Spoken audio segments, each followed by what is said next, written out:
Quick sound check, sound check. 1, 2. Okay, it sounds like everything's going up. Hey, Mad. Hey, Echo. Welcome in. How's everything going? I am going good. I had a read through today. It's lots of fun. So it's been a good day. It's been a good day. Drake's having a good day. I'm having a great day. It's literally like just been an all great day. Echo says, going great. You won your game of Warhammer at the store and now you're eating a pot of pork and beans. Ay. Wait, why don't I do? I am now a black square. Yes. We'll pretend like we did that already, and we'll. Remember that I put a cover up there for reasons. I just gotta remember that those reasons exist. Okay. Hello and welcome to Kizara's Casual Corner. I am no longer a black screen. I am here. Congratulations on winning your game of Warhammer at the Warhammer store. Okay. All right. So we are continuing on. Also, I have shrimp. Like I decided I'm gonna have shrimp and some sauce, and that's my stress snack for today. We're in protein heaven. Yeah. Been working out. See, been working out. I actually have. I'm very proud of myself. I've been working out for years, but I'm just kind of like, yeah. But it's not that they haven't shown before. I've been doing a pretty good job of keeping things like trim and stuff like that. But I feel good. My workouts today feel good. Okay. Anyway, Mama says you're doing all right. We're doing a few chores today, but the cat and I enable each other's laziness. I will. I keep telling Drake. I was like, I am going to be like, so Sarah. I play like Animal Crossing there, and like my characters that work out are like, hey, you're coming and doing like swole, right? And I'm like, yeah, I'm totally swole. Yeah, that's 100%. What are we doing today? We're playing the Master's Pupil. We're technically toward the end of the game, kind of thing. We're coming up on the late 1800s, early 1900s of the life of Monet. And as we've been going on, we've kind of been progressing, like getting people's ideas on like what their interpretations of Impressionism in, and as art is concerned, learning more about Monet as we go through, like trying to look up all of his stuff. By the way, there are far too many farm pictures. Like we were reading the last week in the town where he and his family lived. There were like 100 paintings of that little town in different varieties, different weathers, different seasons. I was like, 100? Really? 100? I think so far we've encountered in the puzzles maybe, I'd say like maybe 25, 30 paintings so far. Do you know how many paintings Monet painted? Here, we'll do this together. Claude Monet. How many paintings did he paint?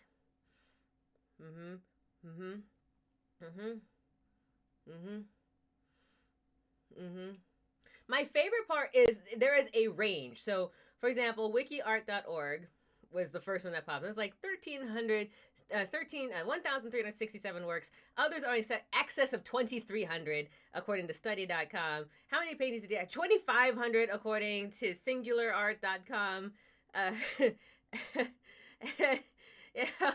Regardless, I know full well that he painted almost like 200 water lily paintings. So if that gives you an idea of how inundated the Claude Monet's like sphere of things is, we haven't even touched the surface in this game. We've done what, 30 paintings in this game out of 2,500 paintings? It's insane. Okay, but at the same time, super cool. So we've been kind of like trying to look them up by descriptions because of what Impressionism is. Impressionism is, generally speaking, you see what you paint. I'm sorry, you paint what you see, right? So it's kind of like castle, sky view, flowers, garden, and then you put that in, and then we tried to figure out which one's what. So we're at the 1800s, it sounds like. So that's what this whole experience has been like, just a series of like puzzles and discerning the art of Monet, which personally I have found very, very fun. There were some glitches here and there, but personally I have found the game very, very fun. So let's go ahead, get back into it, and see if we can't crunch out the rest of the 2,500 paintings that he that he created. Though he did burn some of them, so there is that. Hello, it's me. Hello, Karma. Welcome in, welcome in. Mama says, I remember back when I used to walk through Central Park on my way home, there was a specific rock I used to photograph regularly because the way the trees framed it was just right. Must have taken over 100 pictures in different light over different seasons. Yeah, exactly. That, according to a bunch of different like things I was reading about, pretty much he just loved water lilies, so he painted 200 of them. He just loved it. So why not paint? You know, as one does when one is moved by something you like. All right, so we are going to solve some of these here. Well, first off, can't do anything there.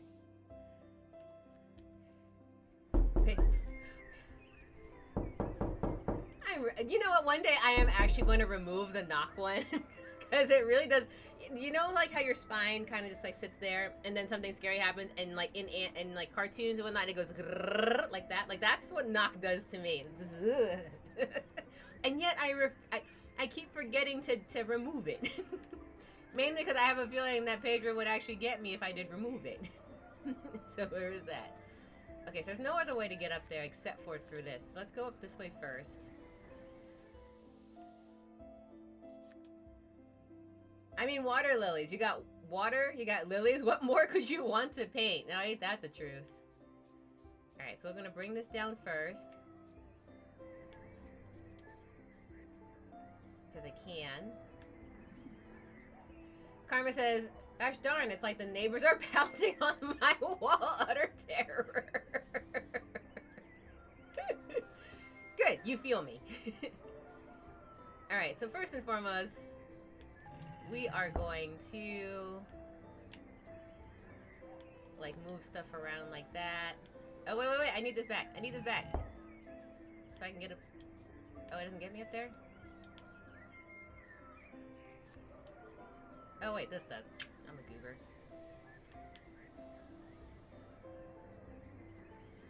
Okay, so that's yellow. Alright, now it's back to white.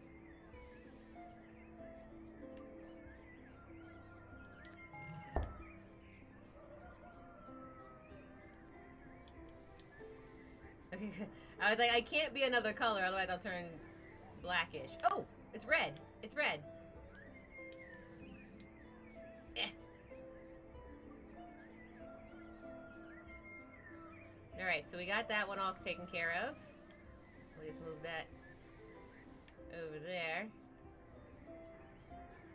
Over that way. Okay, so I'm guessing they have to kind of pass through here. So we need to get this no longer red. So let's get rid of that.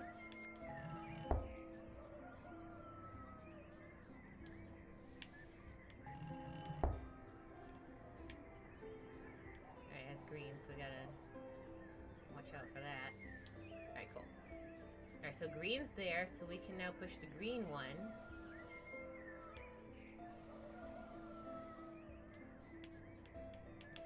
Come on, you can do it.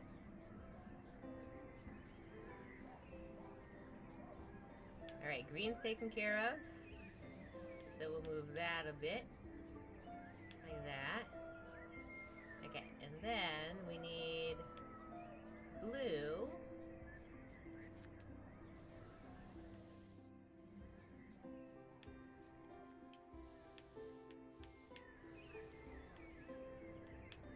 Which means we need to move the yellow back.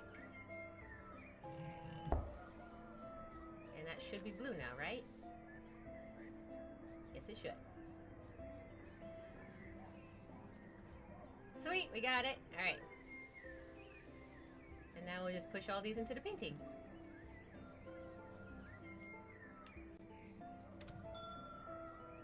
Success! Ah! No! I got stuck. Wait. I got stuck falling out of the painting. Jump. Okay. Okay, so we're Claude Monet, 1882. So what I wanted to do this time was kind of like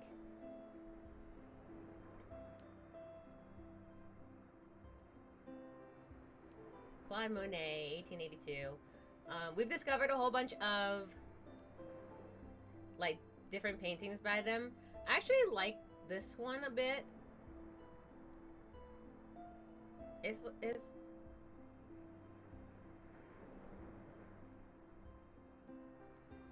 paintings 1882.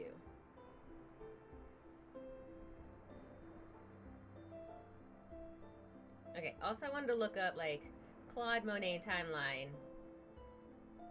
I was going to do this before I started the stream and then I forgot.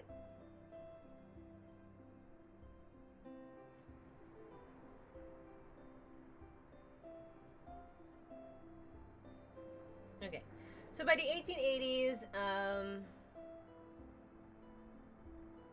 he's pretty much visiting like the south of France and Italy and all those places to be able to create paintings with his I guess this is his new wife, Claude Monet. Oh yeah, his new wife. So 1879, Claude Monet's first wife dies, and so then by 1880 he's got a new he's married. He's remarried. Okay. So that's kind of like a basic timeline for it. New. I don't want that ad. One more. I just want one more name. One more timeline. I like how there's one that's called Monet Experts.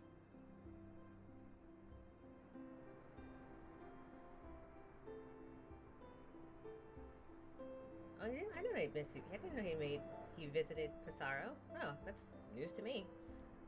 Okay, I am scanning ahead too, because we're past the 70s where he was listening there. 79, death of Camille, his first wife. 1881, moves to Poissy, rents a house in Giverny. Okay, so we are in between like the death of his wife and his family moving to France and remarrying.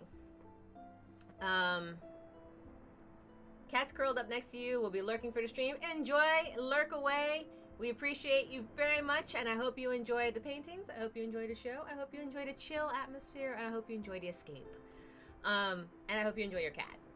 My cat is like lounging on the couch, making a divot in it, and it's very much like, oh, come on, can't you like not destroy my? Okay, it doesn't matter.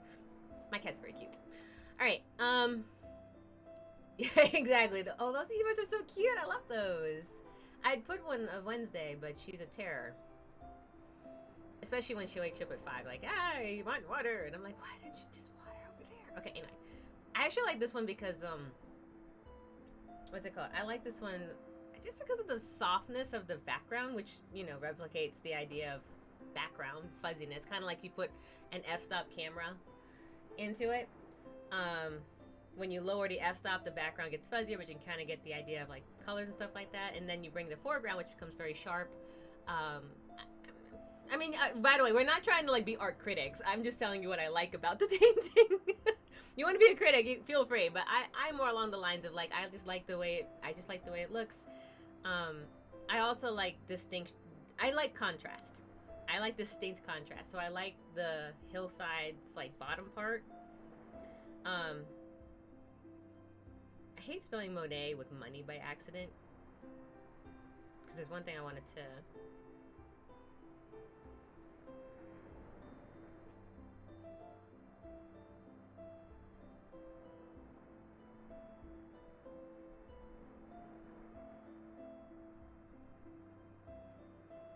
Sorry, I'm trying to get like this one article that I saw before, and I literally cannot remember what I typed in for it.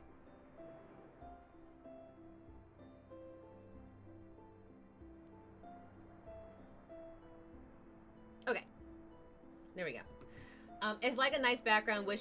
You wish you were good at landscapes. Landscapes are actually incredibly tough for me too. My sibling is much better at all of that. Like she's also better at painting in general. But it's like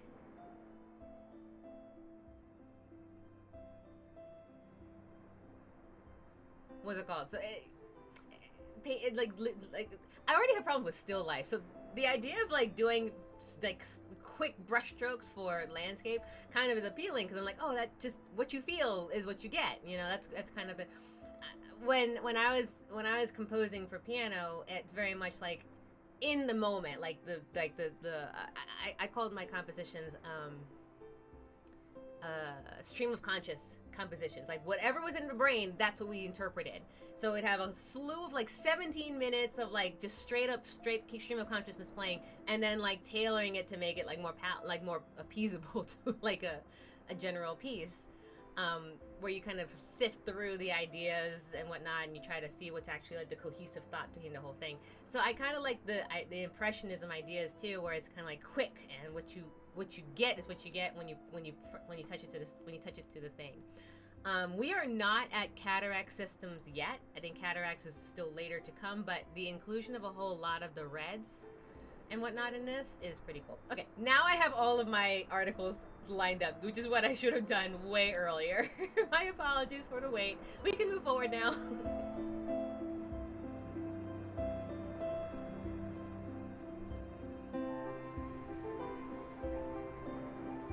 Unless I have reference photos to blatantly trace over, all my backgrounds look symmetrical and fake. Same.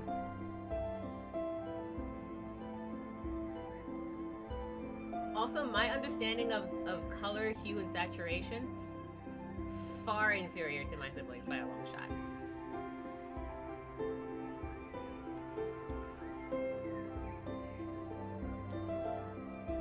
I didn't get the time limit for this one. I fell down the hill, so I can't come off of it again. Hold on.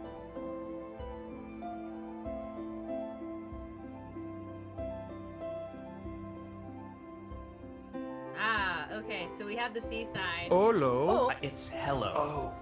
Hello? Like that? Hi, Course Ninja. Hello. I was about to turn down some of my stuff so that I could make sure it was like this. There we go. Now we're good. Hi, Course Ninja. Welcome in. It's good to see you. Okay, so this is still Monet in 1882. The countryside. Heart rate. Yeah. We're good now. Hugh strategy. I'm so done with you, Mad Matt. I knew him in high school. You knew far too many people in high school. That's what I'm gathering. I'm gathering that your high school had like 8,000 people, Mad Matt. That's what we're going with. If you seem to know so many.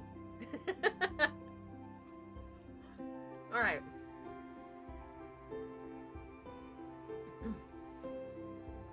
So we're here.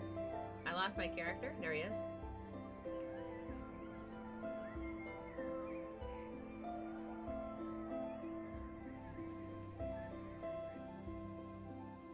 All right, we made it to the end of this chapter.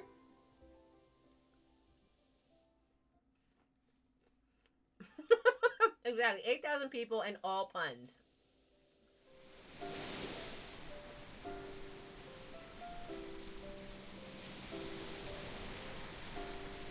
Okay, so this is Monet, still in 1882.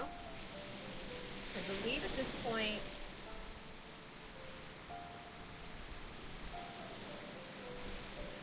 Yeah, so at this point he has moved to Paris.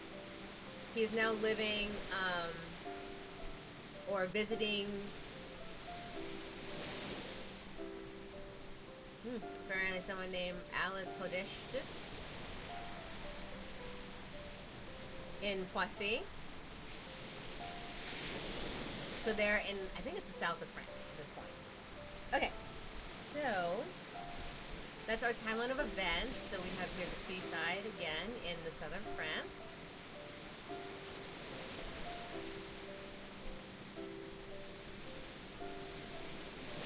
Okay, so I'm orange now. I'm orange, but I needed to clear out those rocks over there. Oh, let's go. Okay, so let's go under.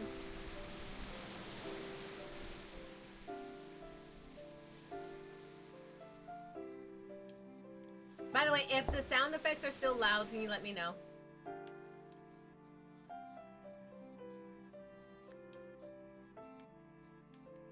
Do I still need it? Okay, that's as far as it goes.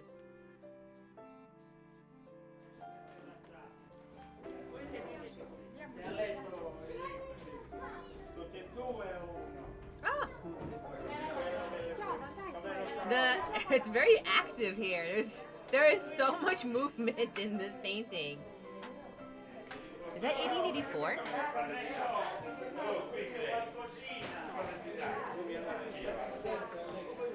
I think this is Italy.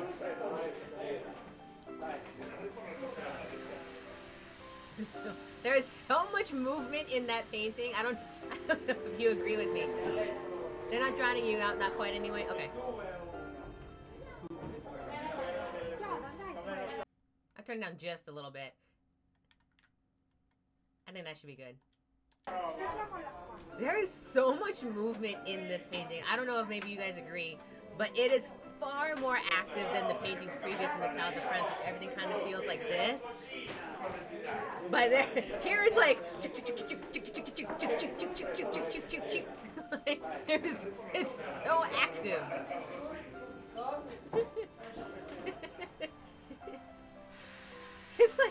It's like Italy is like totally opposite of the spectrum than it is for France, it feels like. It is like the French painting felt very much like c'est quoi? The sea. You know? And yeah, okay. Okay, so we are in 84. So by 84 we are in by 1883, he rents a house in Gavarnie. Gavarnie is where he will live the rest of his days. Or for 43 years, I should say. It says here. Yeah, so at this point, he's going between south of France and Italy to paint. And in 1883, he's in Gavarnie to live for a while. So that's where we're at for here. This was painted during an earthquake or train ride or something. Something. All right, so we're in 1884. I can't get past it. Hold on. We need purple.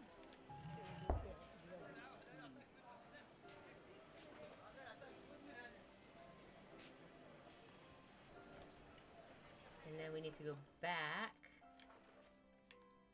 Come on, jump for me.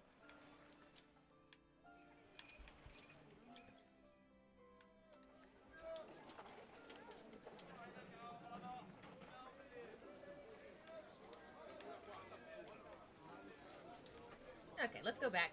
Come here. Get back.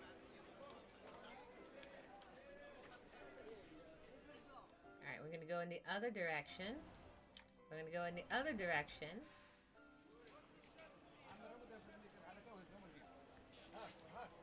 No! I missed!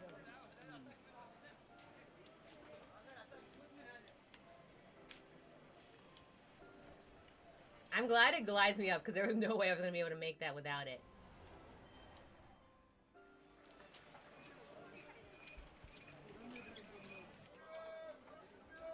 How do I get over there then? Oh, wait, let me do this way. This is better.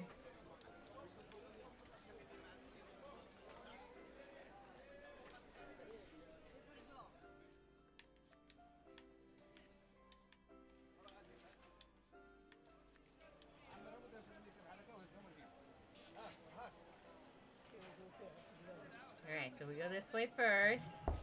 I don't know what kind of maneuver I was trying to do, but it certainly wasn't that. And then we'll go this way. Puzzle solved. Alright, so now the thing will crack. And we can push Monet's name through. And then hopefully we can get it pushed all the way over there. Or...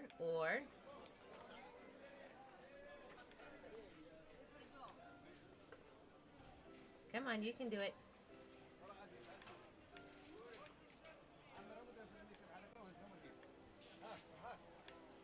There we go. I was like, I know I can push this. Did I get... Oh, I missed... That's... Alright, let's try it again. I got it in place and then missed the landing. As one does, apparently. Alright, so we're in 1884. Ooh. I don't know...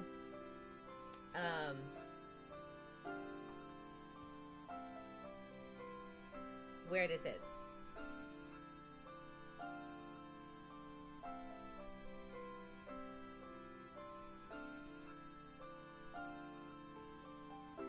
No, I don't. I want images.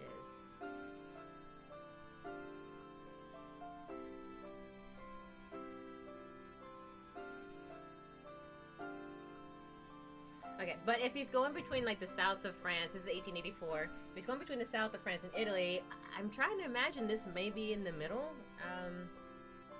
Let's see. Monet, mountain, painting. That is how I've been describing all of Monet's stuff. It's just Monet mountains or Monet paintings, whatever it is. All right, I think I found it.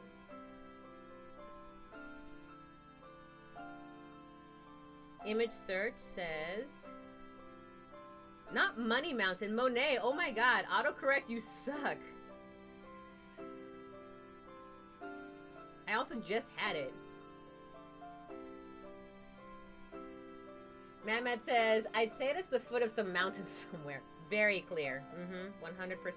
Wikipedia says this is the Valley of Nervia. Oil painting, the Valley of Nervia, late 19th century painting by Claude Monet in the Metropolitan Museum of Art. The composition comprises of 3 horizontal bands of color, as you can clearly see, 2 and 3. Upper white band for the snow-capped mountains, the green band of the foothills, and the beige foreground of the bottom there for the banks of the Nevera. Okay, so there we go, River Nevera. In case you didn't notice the composition, it's 3 bands. Thank you, Wikipedia. You're the best.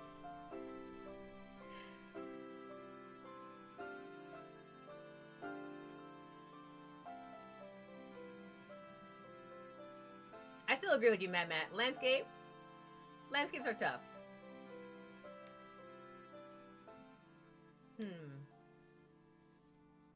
So I need a green to come down here. Okay. So if I push first this yellow, and then I push this white, so I'll get a yellow up there. Then I push this blue. I should get a green.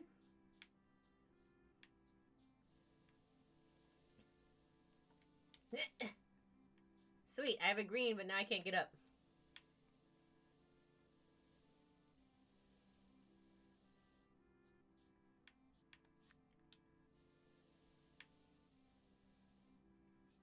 Okay, so I cleared it, so I'm actually going to do this instead. No! Okay.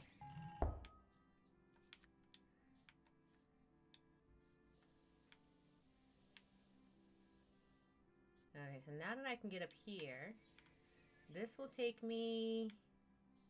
Okay, so I need to actually move this also. And then what I'll do here is I will go all the way up, all the way around, and then push so that it does... Okay, so that it does something. No, come back. Ah, I got it. Sweet. Well, that worked out. That did work out. Now I need to move the yellow back.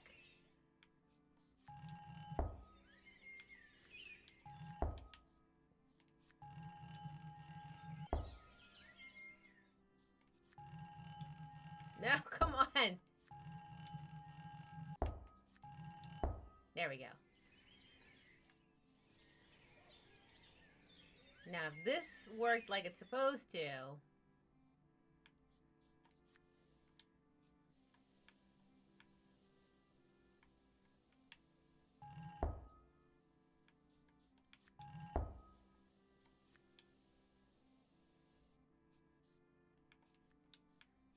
Oh, maybe I can do this. Maybe I can get it so I go up from here, and then I can come, yeah, so I can come back from behind and try to get it to go somewhere. There we go. Like that. Alright, this reminds me, Mad Matt says, of a photograph I have in my desktop backgrounds collection, downloaded off Wikimedia, funnily enough. Oh, nice. Yeah, yeah. I sometimes download arts. Sometimes when I was, sometimes I would pull a whole bunch of arts as well from there. Is this, what does that timeline say? It looks like it says 89. Hold on, I'm gonna get this one. So that was the Ballad of Minerva. That was the late 19th century, came out in 1884, which you remember. So this one is Monet, not mountain painting, but haystacks? I spelled hay wrong. There are like 4 different haystack ones, so let's try to find the right one. There's the famous one. This is not that one. I know this one, the grain stacks. That is not this. I like how it gave me like 17 different of the same image. And I'm like, no, I want the variety of haystacks that he came up with. So there's this haystack, which is closer, but still not correct. And then there's these haystacks, which is still not that one.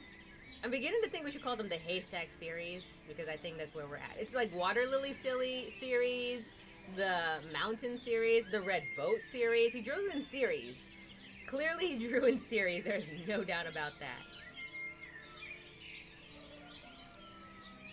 Well, let me see. If we're going by series, then this is definitely a certain time period when you do this. Let me see what it says here.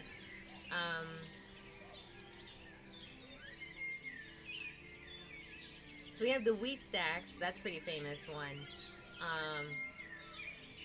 So we're looking at the 18... Yeah, so that must... We're looking at... By the time we came to this point, we are looking at the 1889. So we're at the late 19th century, coming up on the 20th century at this point. So that's when the haystack series begins. Search engines are getting better and better at finding results you aren't looking for. I know, I was like, I found like different ones for the haystack, but it's like wheat fields, haystacks, like they're all the same. Then again, he did he all did painted like 2,300 paintings, so it's haystacks could mean any number of paintings at this point. Okay, so we have a bunch of crystals that we need to clear.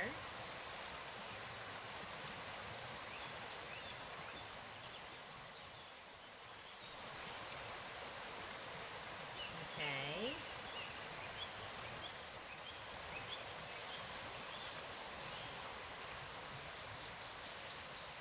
So if we go back, I'm going to push this over so that I can climb up it.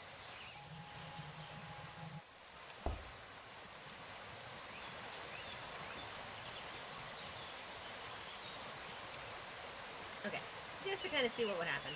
Alright, so we will come back to that.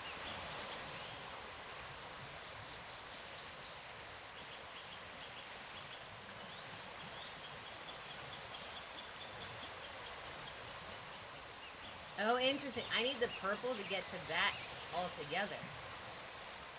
Okay, interesting, interesting.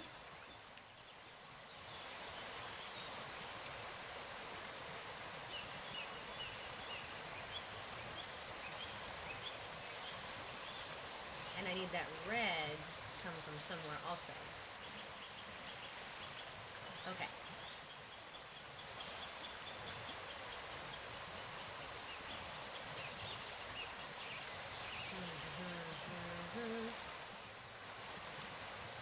I know I can't jump up to get that red, so I imagine that's going to be a different... That red's going to be something else. I need that red over here.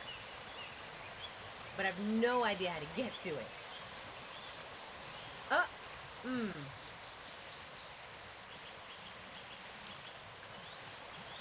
have no idea how to get to it, but...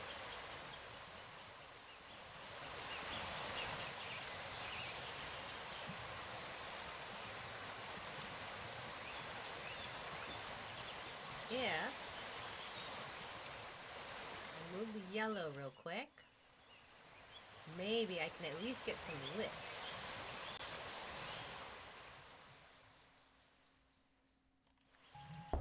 Alright, so if I do that, where does that take me?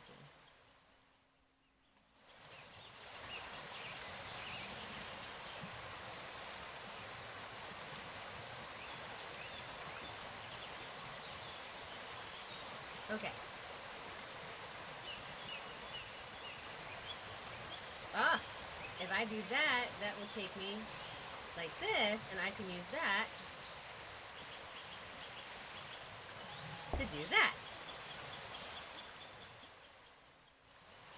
And then I should get purple. And then once I get purple...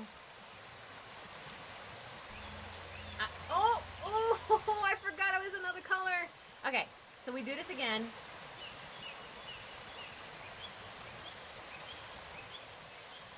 Say, are those alizarin, crystal, cadmium, yellow, and titanium white you're painting with? Yes. Sure? Maybe. Just a tincture. Just a tincture. Actually, hold on. Before I even do that, why don't I do this instead?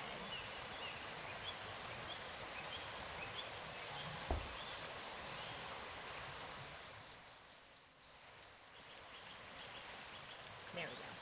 That way I'm not two different colors, and I don't forget.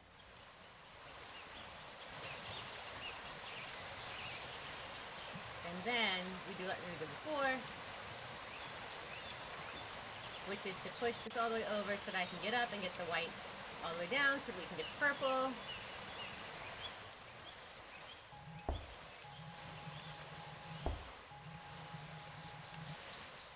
Oh, for Pete's sake. Like that. And so now that's all clear.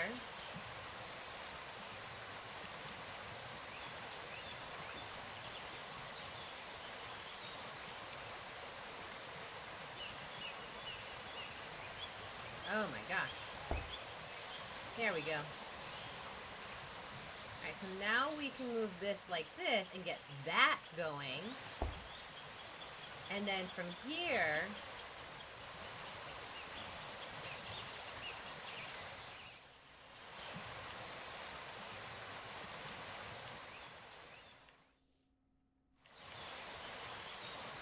I can just aim. Alright, let's see what happens if I do that. When I do that, oh, I know. When I do that, this will fly up and clear it. And at this point, it's a matter of pushing.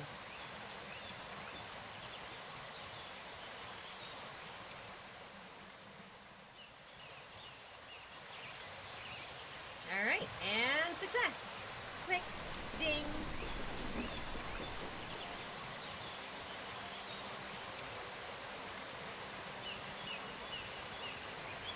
This is the Windmill Fields. This one is in 1886.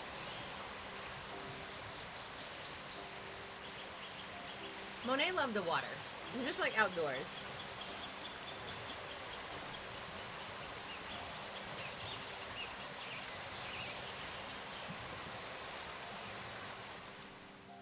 The backgrounds have a lot more red in it too.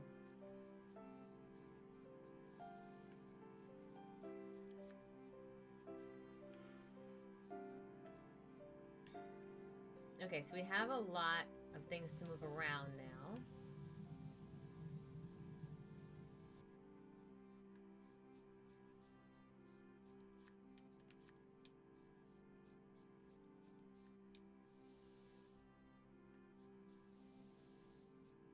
So that clears up the red, that clears up the blue. Now we need to find a way to combine them.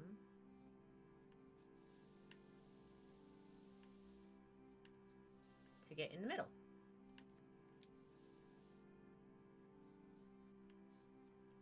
Water is pretty great, almost, and most water can be found outdoors.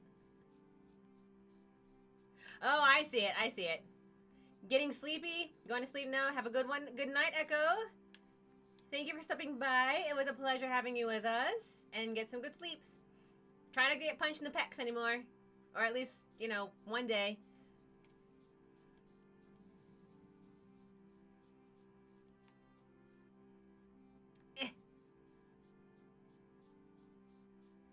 Come on, you can do it.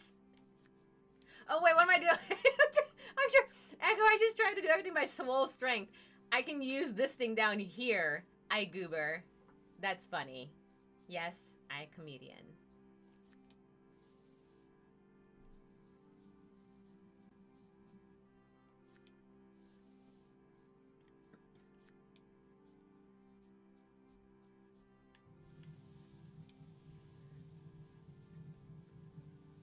All right, take this paper mache.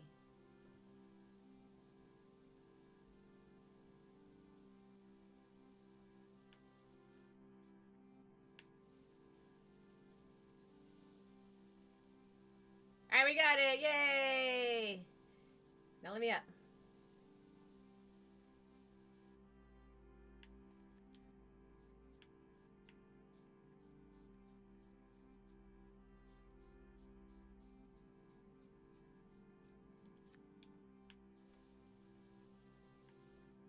All right, we make our way up and we complete the next painting. I see lots of dark here. I am curious and nervous. Ah, yes. So dark, I have no idea what year this is.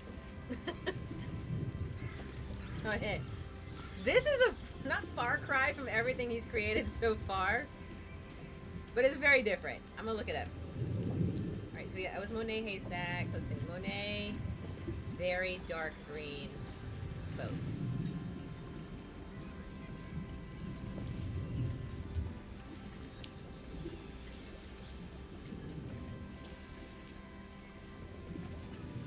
Le Barque. It's called Le Barque. Le Barque is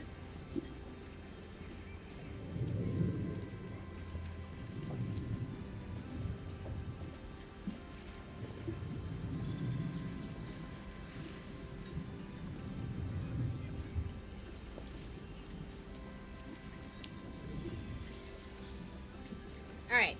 Actually, even if this is an unusual masterpiece from Monet's Giverny period. It chooses the rowboat to be its subject. However, the real star tableau seems to be the river and the encroaching greenery that seem to meld together into an oddly dynamic scene.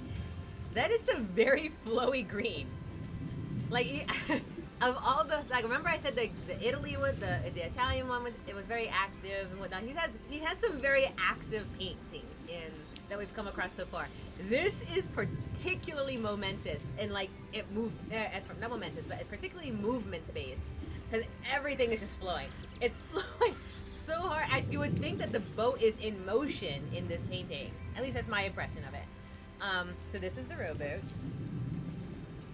I believe this one. I don't actually know where this one's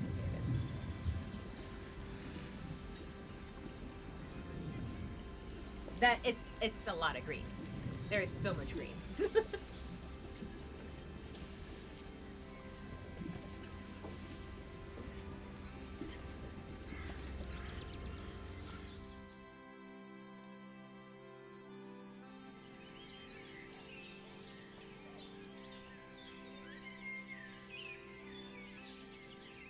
Okay, so we can't actually move that one until...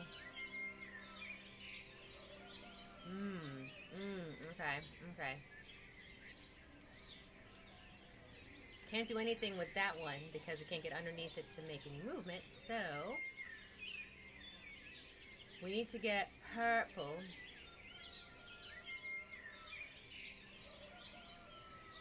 Oh, we can't get that one. Oh my goodness, we need purple first. Okay, well let's see what's down here.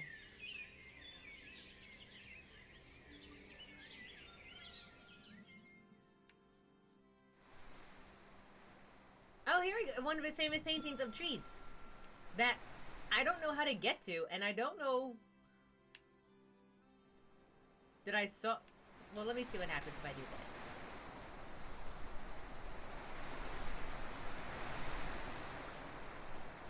The first rowboats were invented in 1889 and were used primarily as large rain deterrents that required anywhere between 2 and 20 people to carry, depending on their size.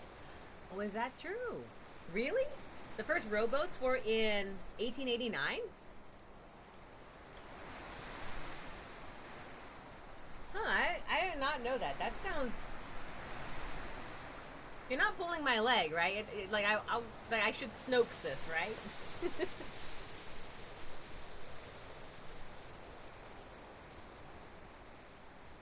Because that would be about the time that this painting came out. That last painting. Not this one, but the last one.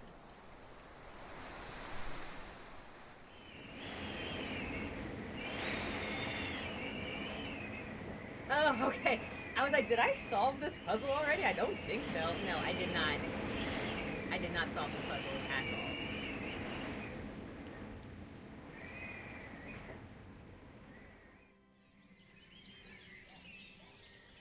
That is pretty cool that they used the puzzle to be able to get the solution out. That's pretty awesome. Okay, so now I have blue.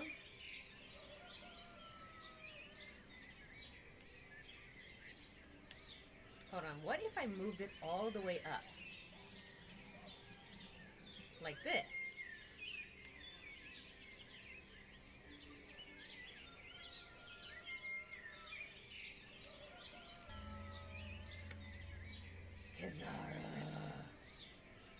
It wasn't until George R. Orwell patented his famous manual water paddle. I'm not getting older. It wasn't until George Orwell patented his famous manual water paddle that people were able to use these giant wooden umbrellas as a form of water transport. Give me I am not. It's not that I'm gullible, but like when a fun fact comes at me, I always do like general due diligence because guess what, the world we live in at this point. But that's really cool. Like if all you know like, and I'm not saying that I don't trust you. I'm just saying this world is crazy, and at this point, I just verify everything.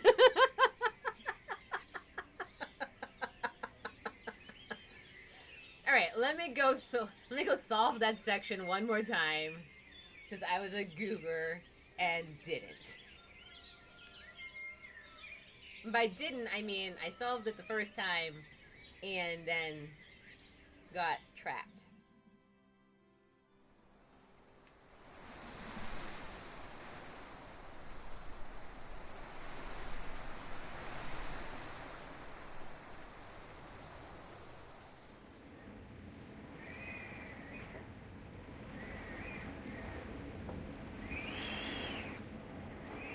I like that it's windy. So we're at the tops of the trees, right? I like that it the sound effect for wind because we're on the canopy. I personally think that's really cool. Okay, so before I do anything, let me just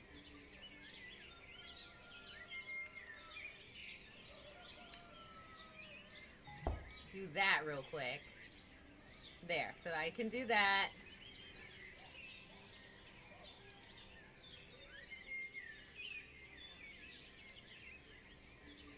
And then inside of that, oh, I almost hit the wrong thing. Thank goodness I didn't.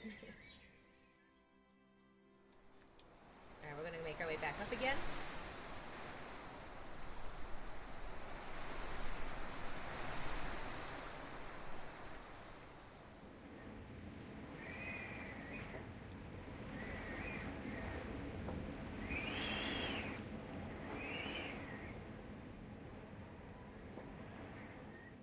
Okay. So if I do this,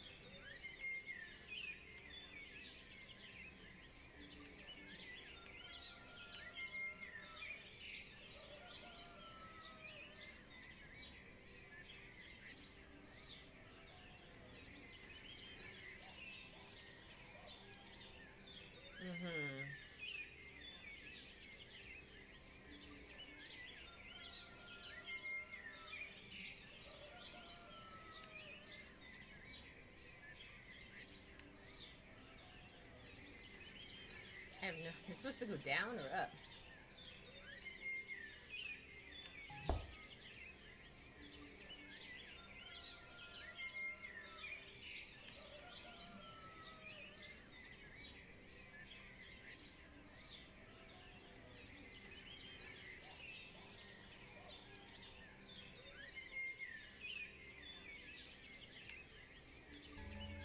Oh! Man. Okay.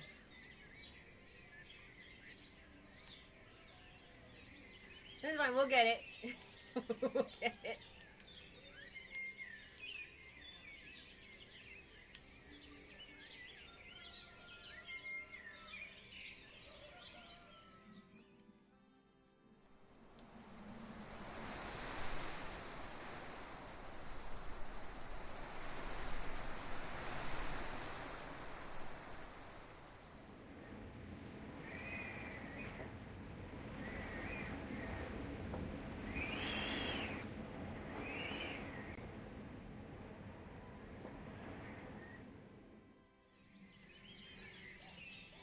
Okay, that's easy enough. From there, we're just gonna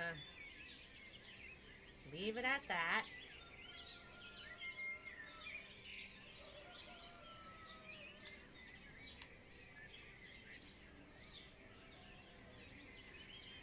Okay, so if we do that, we'll get the blue.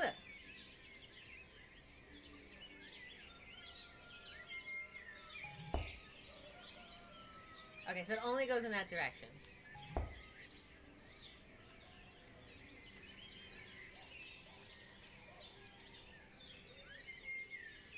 Okay, so I could, in theory, do that, but I'm not getting enough,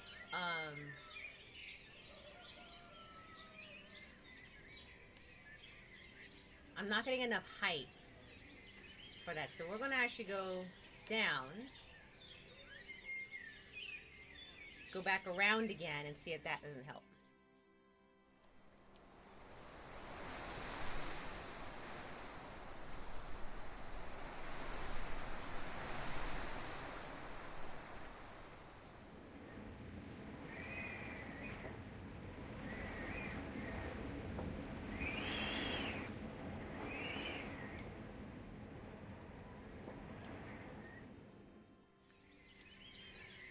Okay, so from here,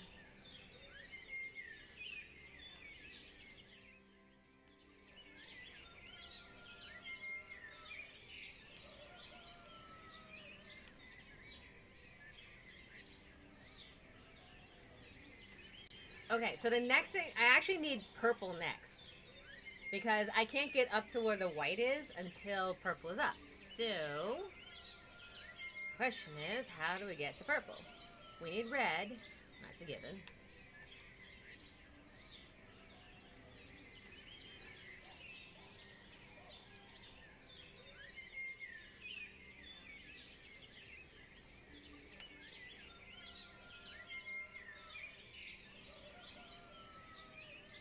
Hold on. There we go. I was like, why am I hot? That's why. Because thinking uses energy. Alright, so I need my hands free so I can think. And eat. I need the purple to come next, and then the green will be last, but I can't get to the bit up there without the purple, because I can't even jump up that high.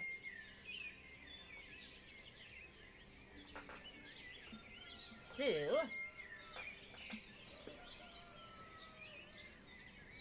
and the blue's not reaching the white at all, so that must mean, if I'm guessing correctly, that this blue can be connected to the yellow. Oh, sorry, can be connected to the red somehow. But it can't be through that yellow, because then we'll get a black smoke. Let me go back. I came up from over there, and I came over here, and this is what I come up with. So that's true. I can't get up to the white yet.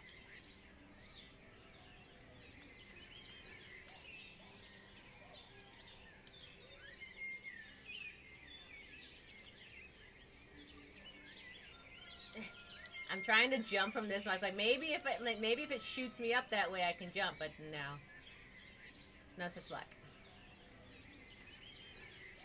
Okay, so what if, for now,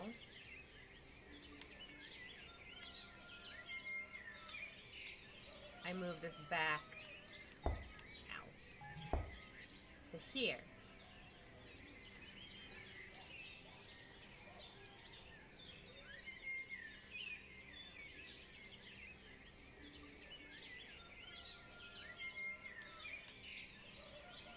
I'm strapped. I have to go back down again. Go back around.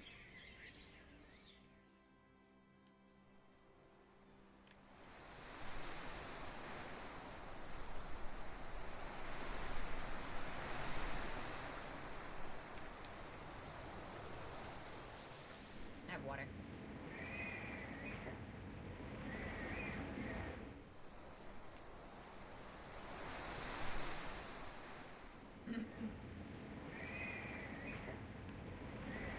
What?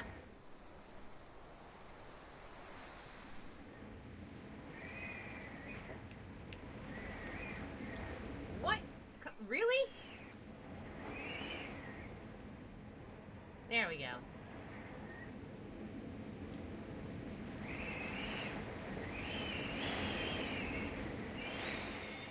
Okay, so we're back around again.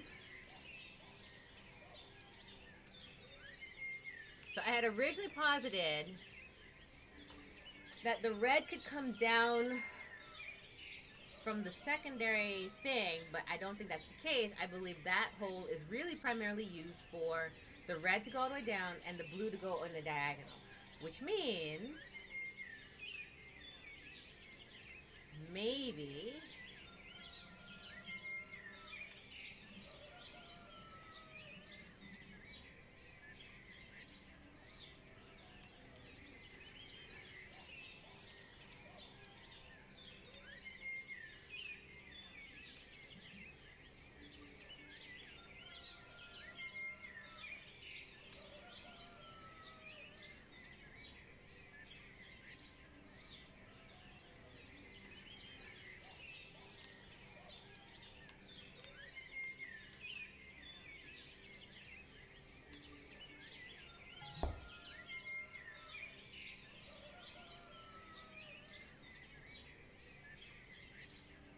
okay, so I got that. I was thinking maybe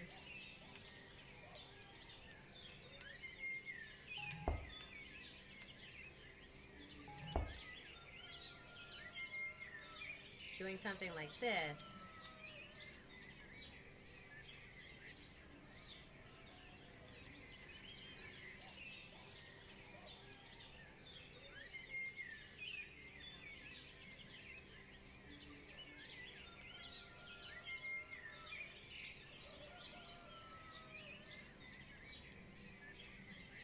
And then using it to jump up, but no cigar there.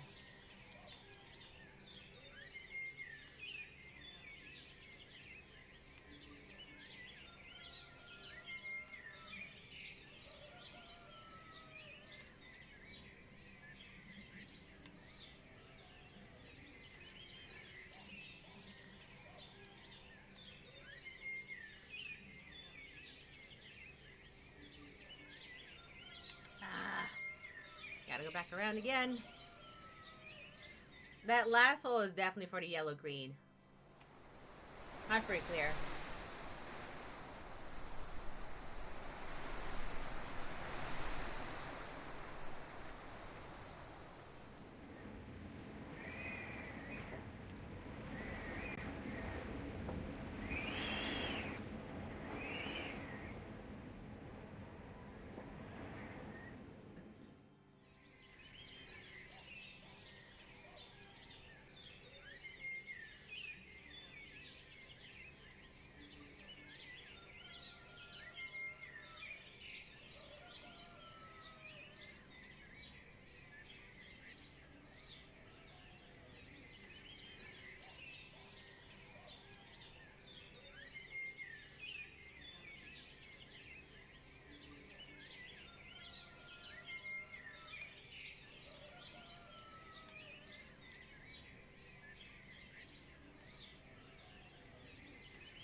Okay, the worst part is I know how to get the green.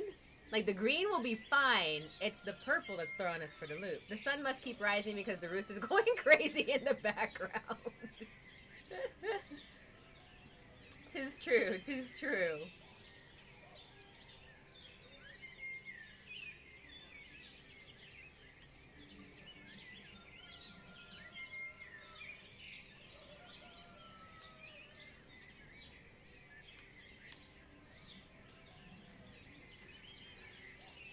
I'm really hoping that I don't have to, like, reset. Let me reset. Not because I want to, because I just need to. I wanted to put the red back where it was, but you can't do that without resetting. Well, at the least it's very easy to solve this puzzle by now, or this part of it.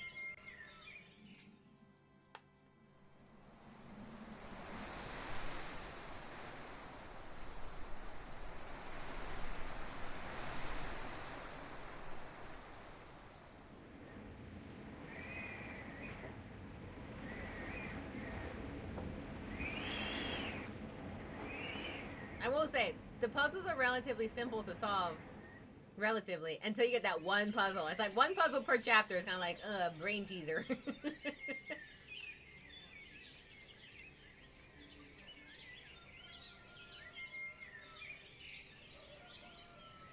No! We did this again. It's probably more like that rooster's like, why are you making me do this 1,000 times?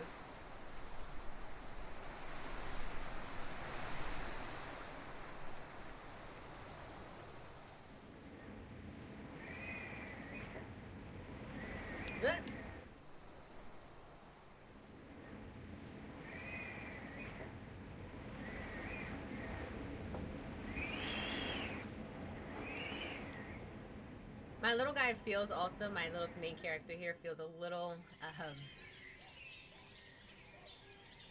nightmares for me.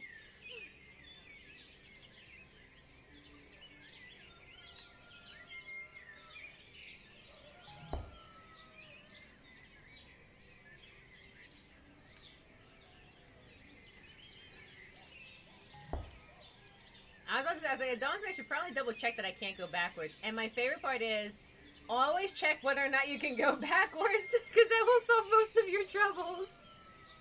There you go, we've solved it. We have solved it. We've solved the problem here.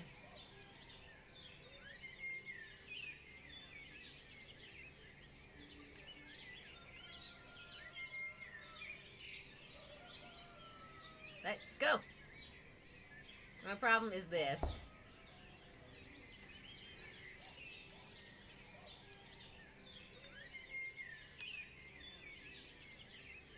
Ah, yes, the rooster call of despair. Especially when it was probably like, go up, the sun rises, please, one more level up, and you'll have solved this. I feel a little foolish because it's kind of like the one puzzle where I thought I had tapped it to see whether it would go in a direction, and I had tapped it hard enough, and I spent like almost 25 minutes trying to solve it, when it turned out I just had to tap it harder. Okay, so just to be clear, what we're gonna do is this.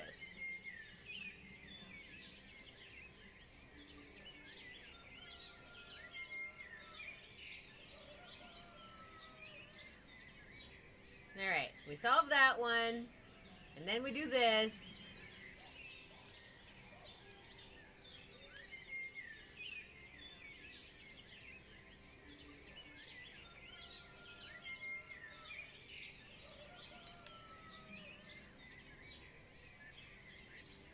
There we go. And that solved that one, and now we've solved the puzzle. It is complete. Ding! Claude Monet, complete.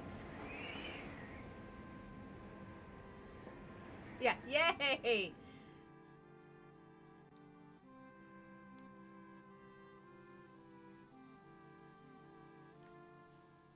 And And with that, we move on into the next chapter.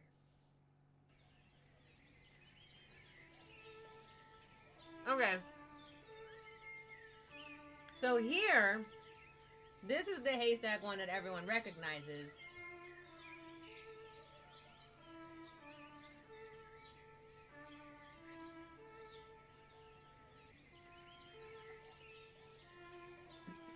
This is the haystack. When you say the haystack series, this is the one that usually people think of. Is this one and the one covered in snow, right? There's two. So now we're in the haystack series that took place in the 1891 period. So now we're in the Gaverny sector haystack era.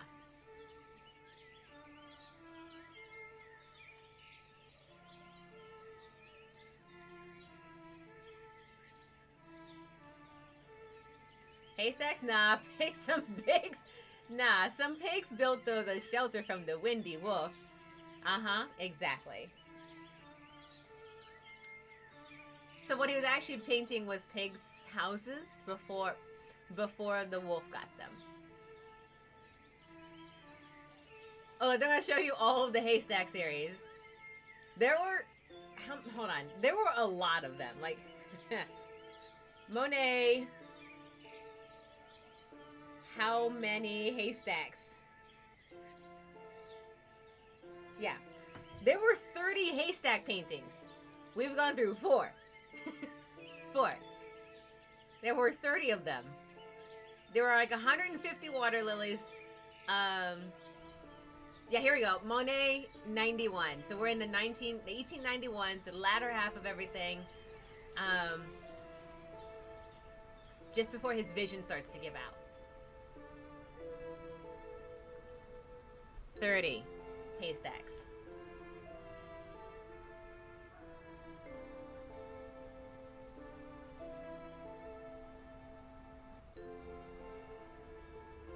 Yeah, you remember Matt,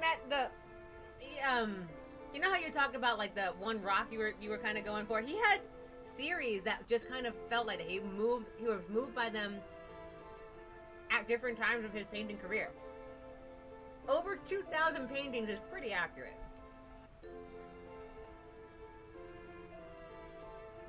Bricks hadn't been invented yet, and sticks were being rationed during the time, so these were often the best shelter a pig could afford.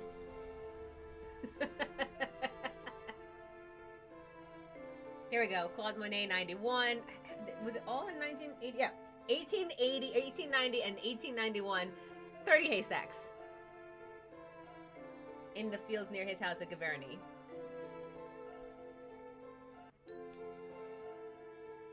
I don't know how I feel with the haystack series. Maybe, I don't know. What do you guys think? Like, maybe the haystack series to me, and I know about them because there's that one really famous one, and then like all the others. The haystack series to me was, it's pretty cool. At the same time, it's haystacks. But this one of the haystack series, there are like 2 or 3 that kind of like sit. So like if I go back to I can't go back to the other ones because the wind is blowing me that way. But if you go back to some of the other ones, they're kind of like, oh, okay, they're haystacks and whatnot. But then you get kind of like this one that gets a little bit more like it captures the motion of the sun, it captures the air, like the stillness of the air. This is when he had the 2 that I like are the ones in snow, because for me, like this one, they capture kind of like haystacks or wheat fields that are still, they're stuck in stillness because of winter, but simultaneously feel like they have the motion that crisp air brings. Yeah, here, just like here. Do you hear how there's wind in the background for this particular painting here? The ones that are encapsulated in snow feel like this sounds to me, right? Crisp air is not still, but it's not windy either per se, but it's kind of got like this inherent motion inside of it. And I think personally the ones that have wheat stacks and haystacks and snow capture that the most, more than any of his other haystack paintings. Dude has haystack fever. Yes, seriously.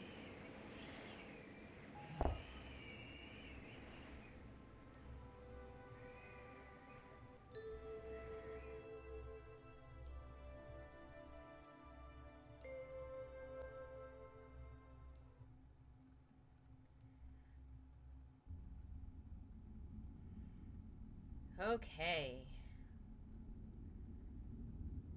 We move inside a crystal black cavern.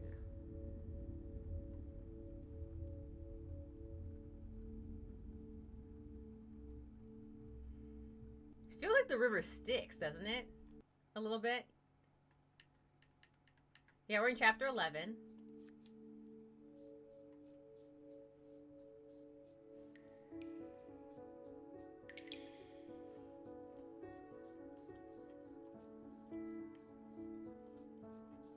Ah, yes. This was from his surrealist horror period.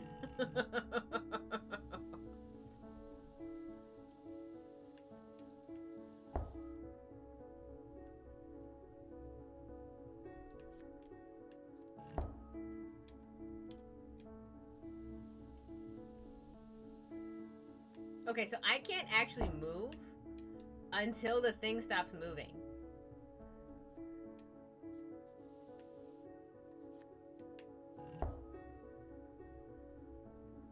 There we go.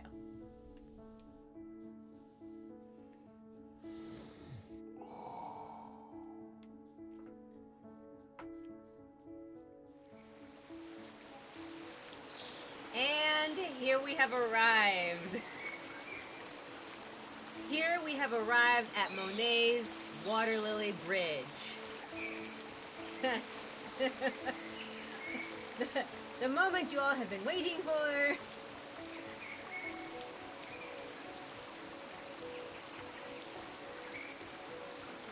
By the way, the castle that we passed by, that was the Castle Rouen. That was, I believe, right after the Haystack Shares, 1892. Right, and then...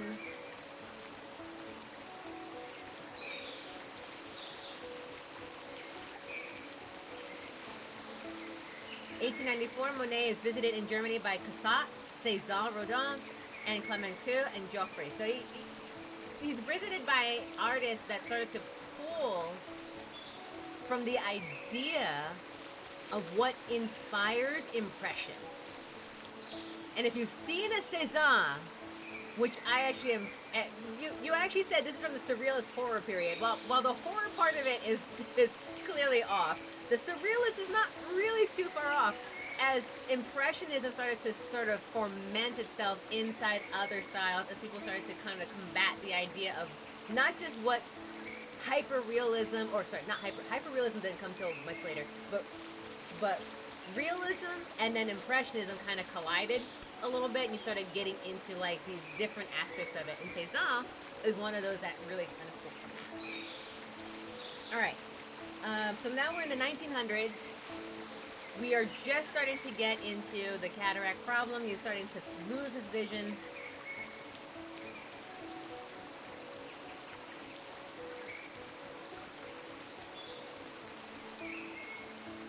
But before, as everything's are starting to go, he starts to draw the bridge paintings, as we all recognize. I'm surprised they kind of passed over the cathedral section. There were a lot of those as well. The cathedral had a whole bunch, but the Japanese bridge series also was a big one. Also, according to this timeline, in 1892, he also marries Alice Perchte. She was married when he met her. Her husband died. He married her. 1899, Claude Monet takes 3 trips to London to paint the canvases of the city, and now we are in the long series of bridge paintings that he is known for. Water lilies are quite coercive and had a tendency to inflict decay on people's water traversal umbrellas, necessitating the invention of bridges. Huh? And yet, he was so fascinated by them. I think, if I'm not mistaken, anyone that knows Monet better than I do, feel free to correct me. But I believe the Water Lily series is the most painted of the sets. Or at the very least, it is definitely the one that has a lot. And then, of course, Japanese bridges is the one that he painted for the longest amount of time, I believe.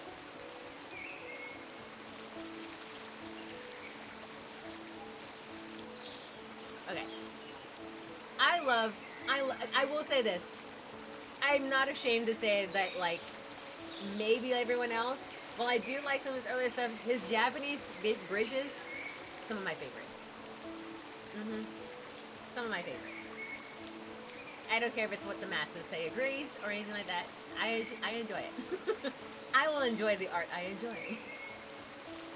I remember someone tried to tell me that I was being mainstream. This was years ago. Someone told me I was being mainstream about liking Monet's water lilies, and I was like, you know what? Screw you. You know, like, dude, I will be happy about what I like. Who are you to tell me whether it's mainstream or not? I like it because I like it. That if we're going to go counter back to what Karma said last week about like high art, that's when high art becomes to me a problem. Is when people start to be like, I'm going to impose my ideals on you, and I'm like, go, get off, go, get out of here. Don't bring me that, because I won't not only not listen, but I'll also counter you.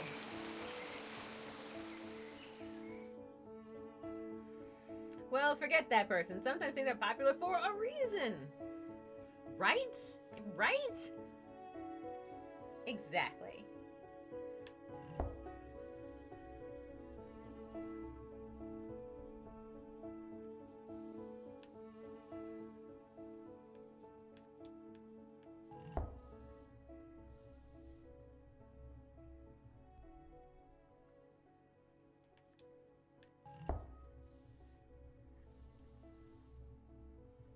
So I definitely want to be blue at some point.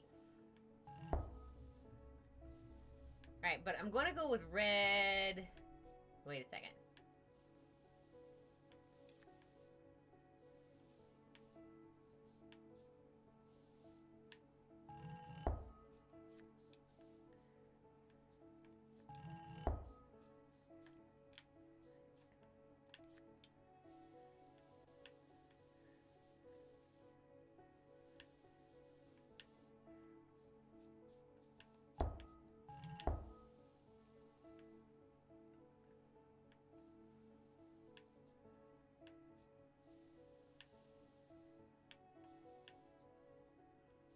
Okay, well, there's definitely a red there that...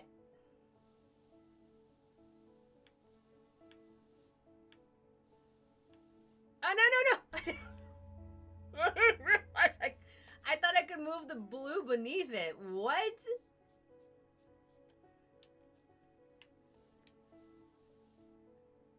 Okay, first and foremost...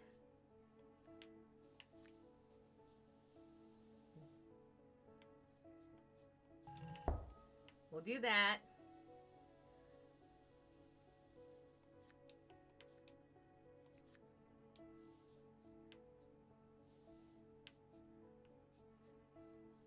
How am I supposed to be able to get that?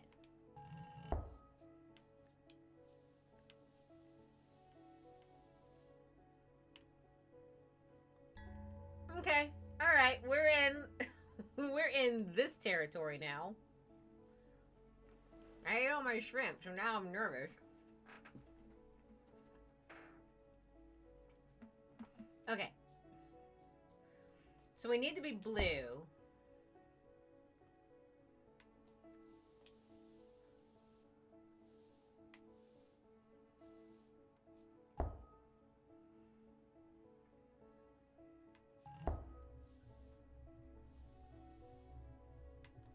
Alright, the first thing I want to do then...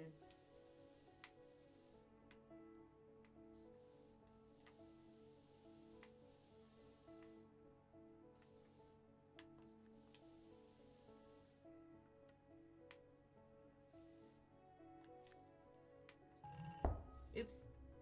I was trying to use the red to get up top of that.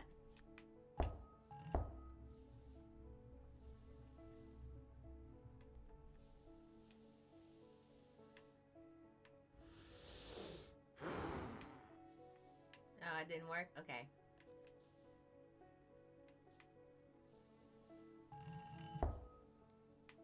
Okay, there we go.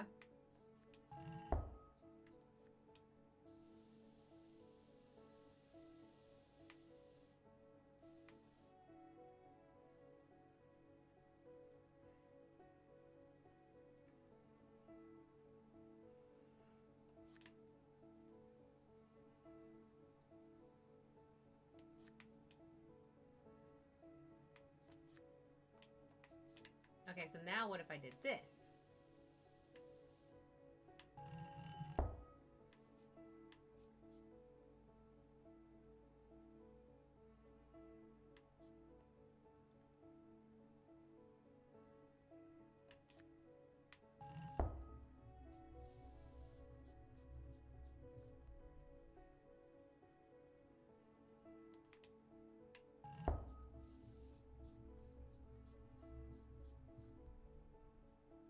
Okay, so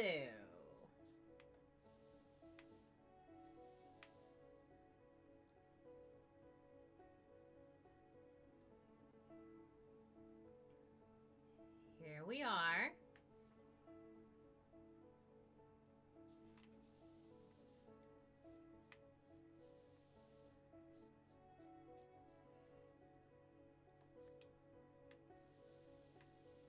That will get me to purple.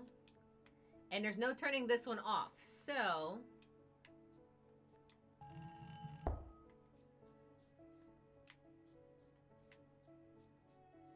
if it's not a matter of turning it off, what is it a matter of?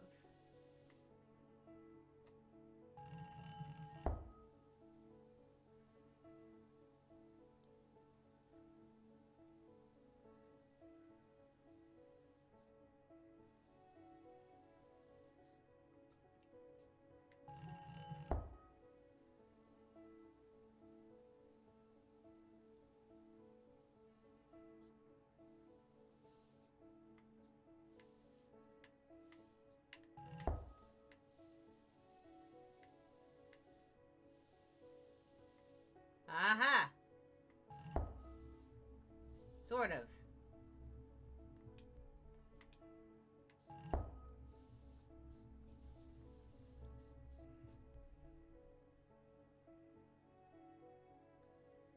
Okay, that wasn't it at all.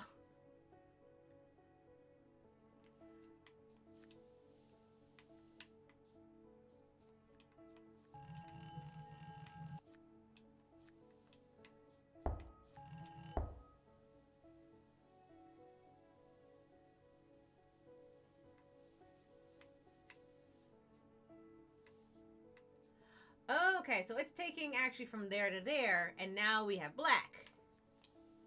Okay.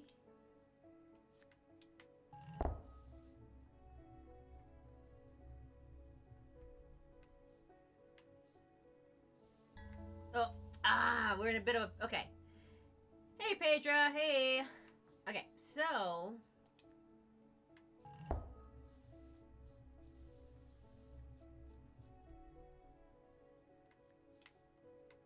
the first thing we definitely need to do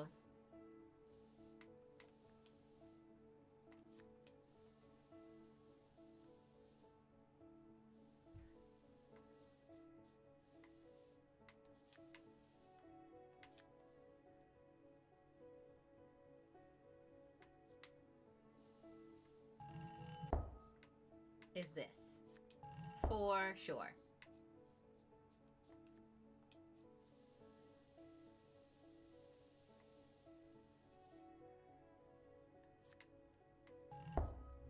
Okay. And then at this point we get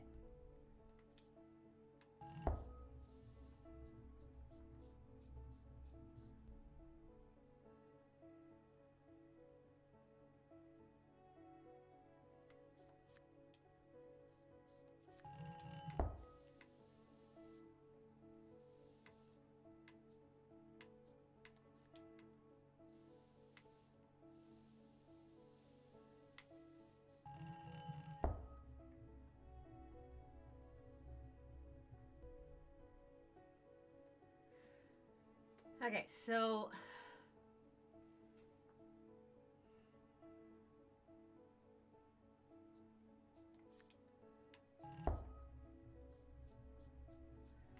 if I move this blue back to like that,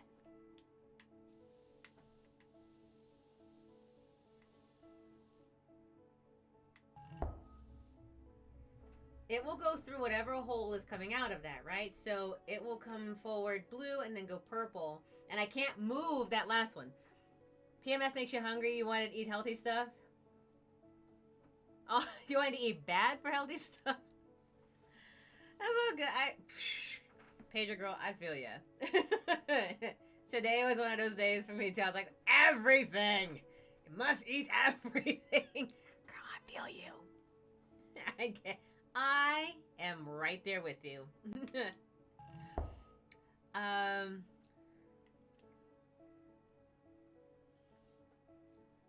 me see.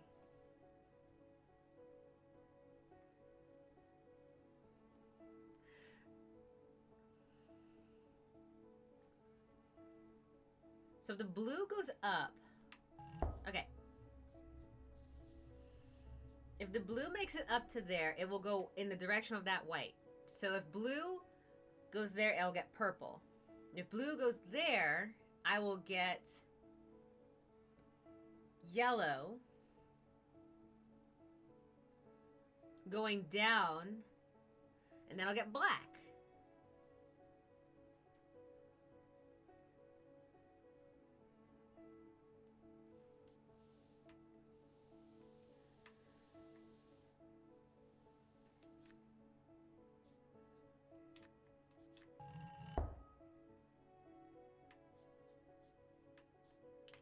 No. Ah. Pizza? Pizza sounds delicious. I would take some pizza.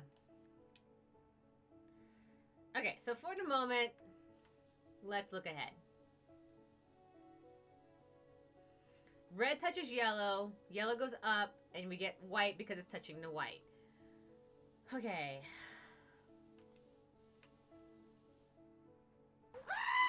I happened to look, K-Dog, and you didn't scare me this time. How are you? Take the opportunity to breathe. I will. Hold on. Let me do that then. How are you, K-Dog? Welcome in. Welcome in.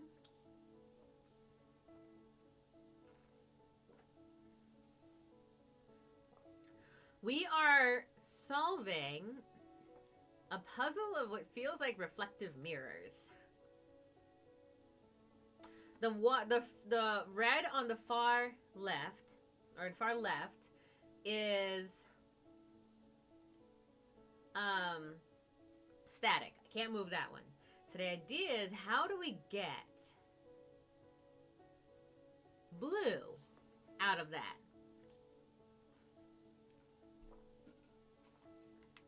Thus is the conundrum.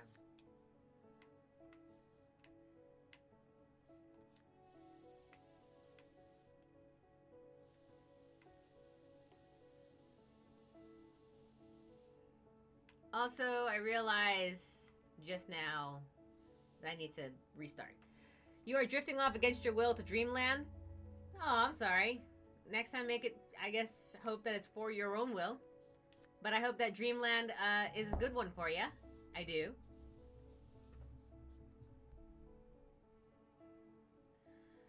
I was thinking it might be a matter of timing, but I don't think it actually is.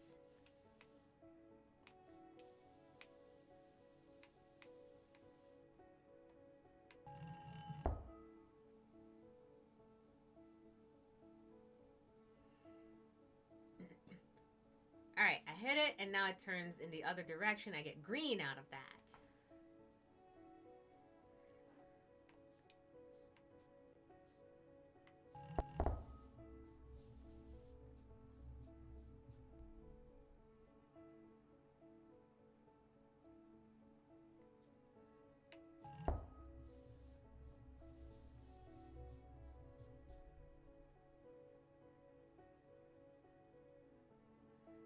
Okay, so it's 3 tiers that's moving with me. The red will go with me no matter where I go.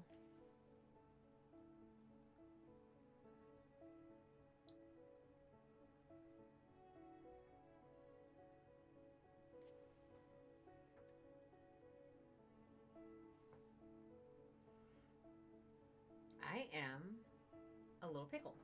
Plus, you legit walked 10 miles today. You had 26,000 steps. Really? That kind of a long day at work today, huh? Was it work related?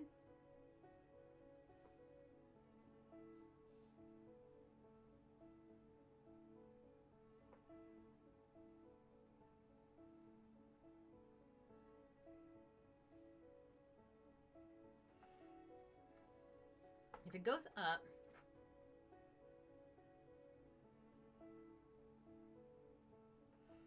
it was, yeah.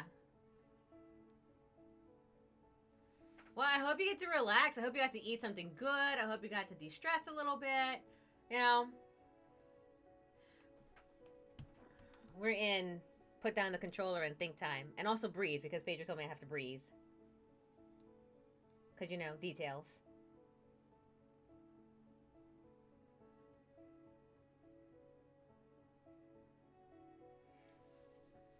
Okay.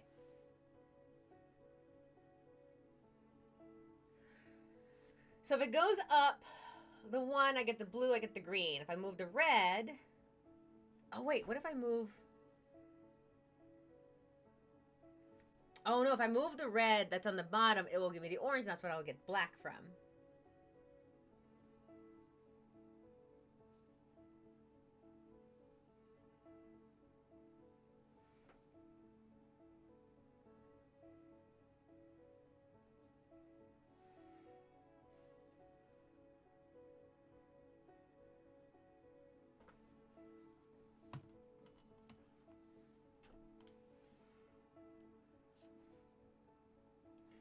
Let me see.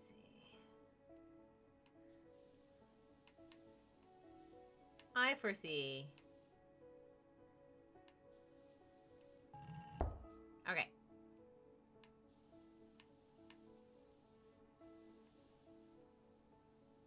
Oh, wait.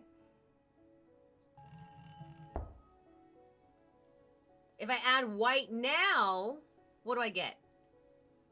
Do I get anything?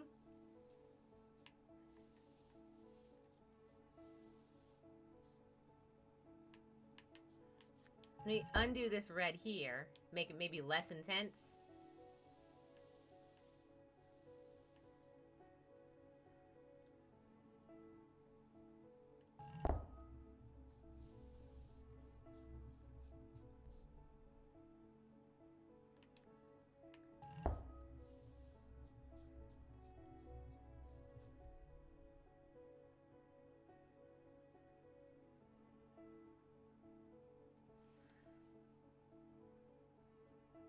You see how it's turning? You had dinner several hours ago. Sausage with spiced rice. Ooh, that sounds delicious, K-Dog. Goodness gracious, y'all eating good. I had shrimp just now. I just finished it. I'm not happy about that. Do you see how it turns purple and then when you add the white? I'm trying to see if I can get it so that the blue is the one that comes up at the end there, because that's what I need to get. That's where I need to be. That's the end point. That's the end point. Pedro, K-Dog, she doesn't, but she definitely wants your food. She doesn't, but she definitely wants your food. As do I. To be perfectly honest, I want your food too.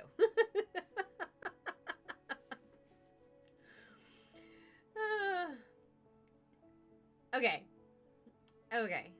So the end goal I want to aim for is the blue hits that white right up there.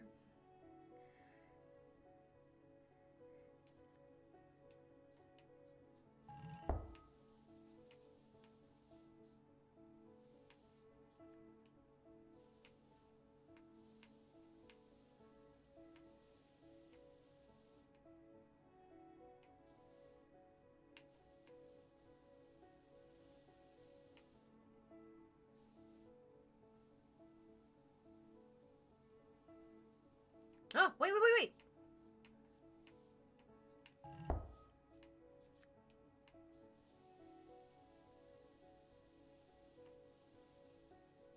Ah, no, that's not it. I still got the red problem.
Oh, that's close.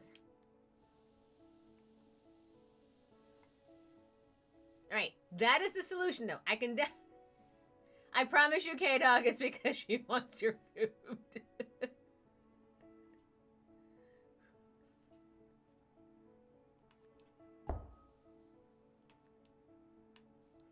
Pedro, you're gonna have to clarify.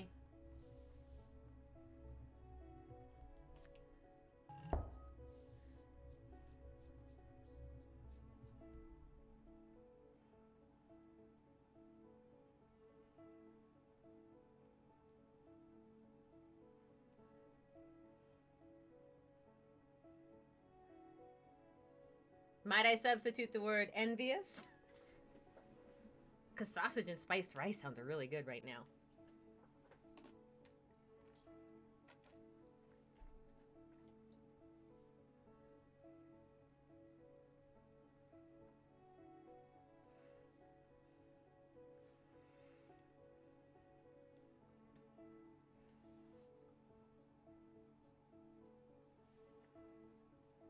Trying to...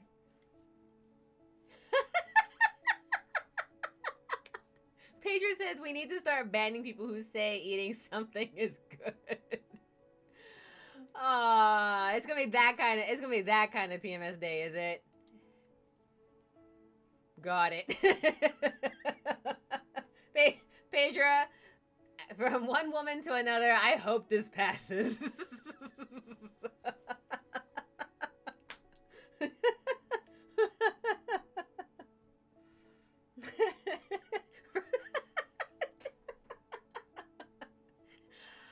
I feel ya.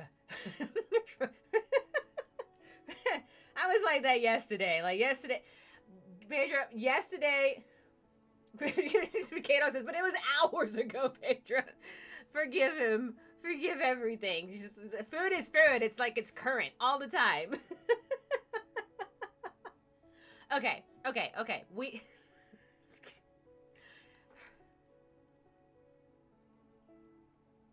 Let me see.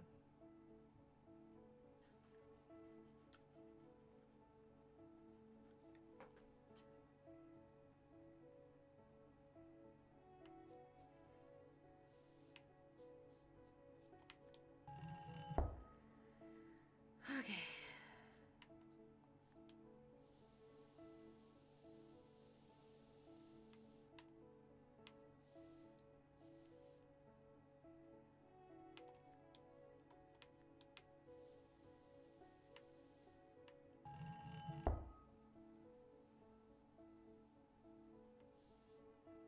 Oh, that turned white. Oh, whoa, whoa, whoa, whoa. Oh, whoa, whoa, whoa, whoa, whoa, whoa, whoa, oh, whoa, whoa, whoa, whoa, oh, whoa, whoa, whoa, whoa. Oh! Success has been mine!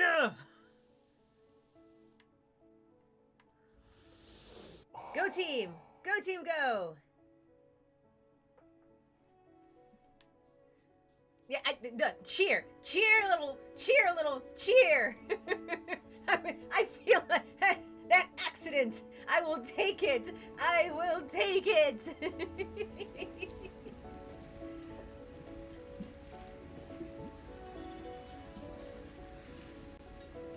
1900 something. First off, I do not ooh-woo ever. Like, it's not my thing. Secondly, I'm okay. We were taking a long time on that one, so I could not figure out what it was that we needed, and then I did that little bit, and it was by accident. So I was like, oh, I solved it, like, by just kind of like messing with switches, as one does. I'm trying to read the date on this. Let me see what this timeline says. 1903, maybe?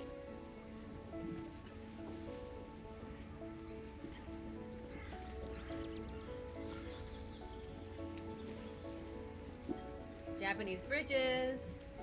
Takes several trips to London. Travels to Madrid, 1904. I imagine this probably looks a little like London, doesn't it? Maybe this looks like the Big Ben in the background. I'm not sure. I do not know this page. Here, we'll look this up. We will take a moment. Monet. Light, color, bridge,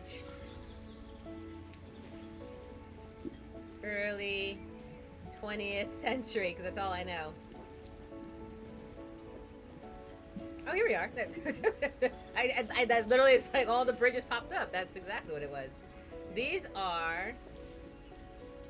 We're looking for this particular one in specifics.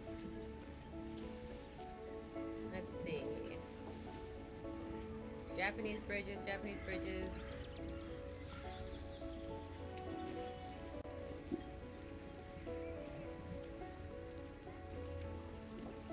$1903 maybe?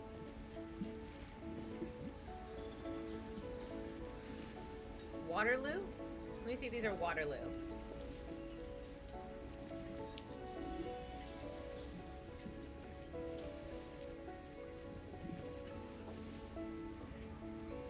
By the way, it's really hard to sort through all of them because, like I said at the beginning of the stream, he painted almost 2,000 or more paintings. So finding one specific one is always fun. But I believe these are the Waterloo paintings here. It looks like it's coming from that specific... This is not Waterloo painting. This is definitely not exactly that, because that actually shows the Waterloo Bridge. But I think these are all in that location, in that same time period, when the kind of otherworldly viewpoint starts coming out. Okay, in 1897, Claude Monet created his first water lily masterpiece, which vividly depicted aspects of the whole environment, of which we saw a little bit of that in the last Japanese bridge. The painting including the horizon line, the trees, the shrubbery surrounding the pond, the beautiful water lilies floating on the water as if suspended by air. He used the entire color palette, utilizing shades of blue, green, yellow, red, orange, and purple. Although impressionistic, the lines in these earlier paintings were sharp and clear. Then, he began to develop cataracts in his 60s. When the artist realized his vision was deteriorating, he wrote, following an eye doctor in Paris, "I no longer perceived colors with the same intensity. I no longer painted light with the same accuracy. Reds appeared muddy to me, pinks insipid, and the intermediate and lower tones escaped me." So, I think as we start getting later in life, later into these paintings, this is the early 20th century, the turn of the century at this point. At this point now we're in the cataracts deteriorating eyesight stage.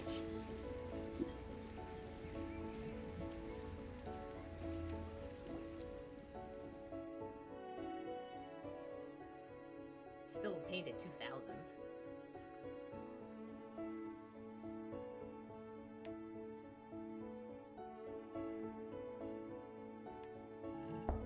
Oh gosh. Ah!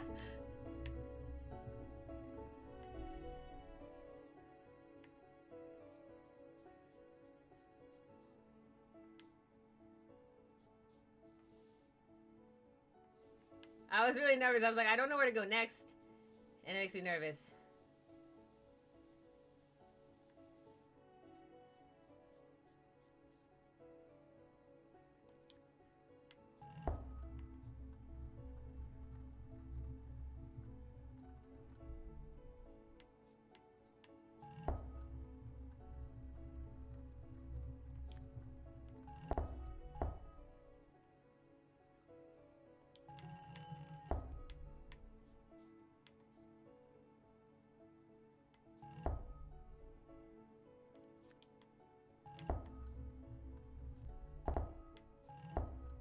Interesting.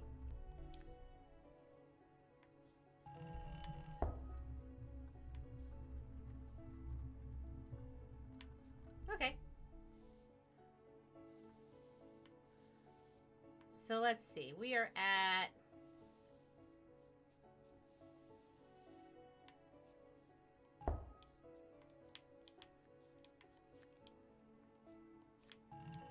there.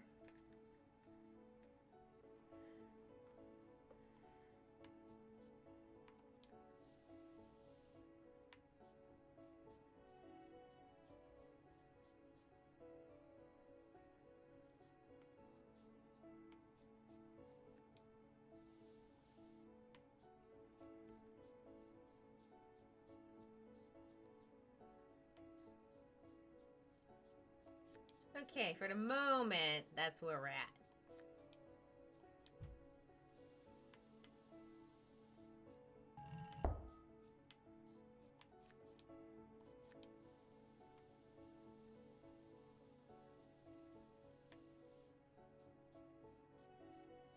it red suddenly? That was weird.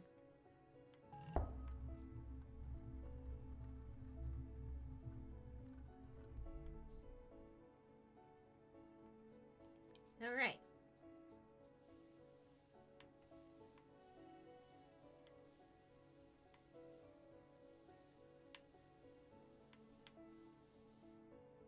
Whew, that was close. Almost touched it.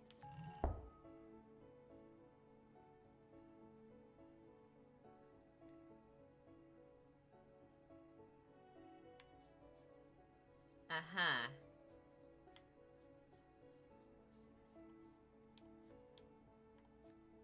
So I have to get rid of the black that's around it too?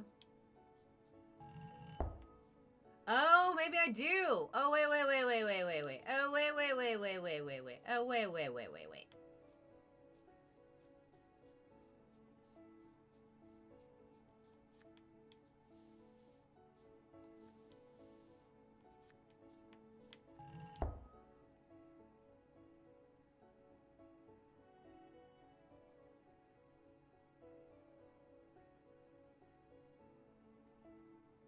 There we go.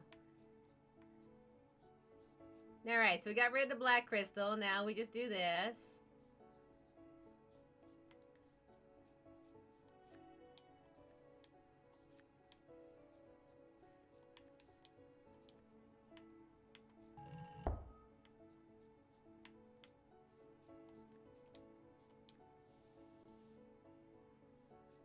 And then somehow we're okay.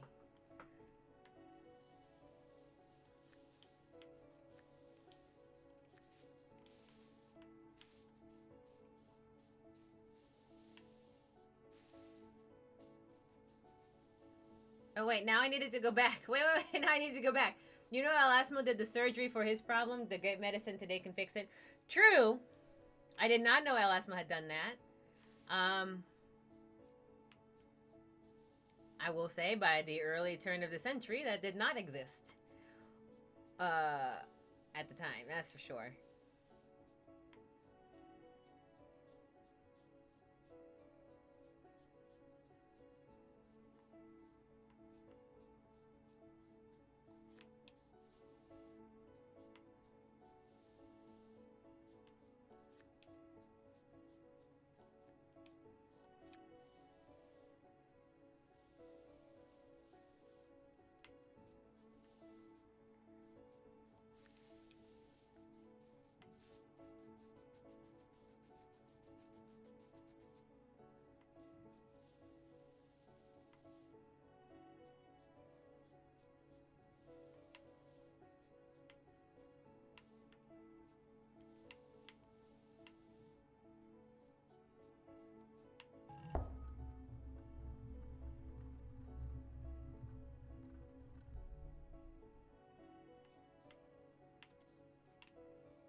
Ah, flibberty gibbets.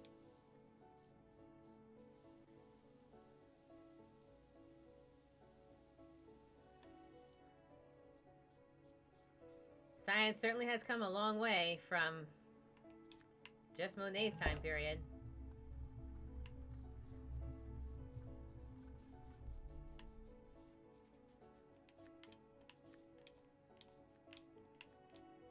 Success! Look at my little guy cheer.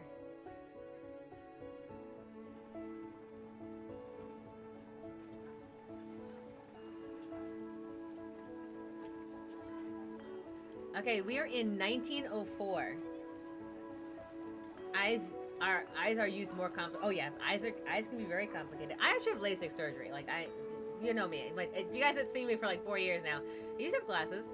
Then I got LASIK, which has come a long way in just the 20 years since it started, or the many years since it started. You know, not 20 years since it started, but the many years since it started, and that was a lot. I can't even imagine like how cataract surgery has come a long way from the early 1900s, you know? Hey, plenty of time. How's it going? So we were in 1904 at this point. So let's check out the timeline. So 1904, he's traveling to Madrid and admires the paintings of Velázquez.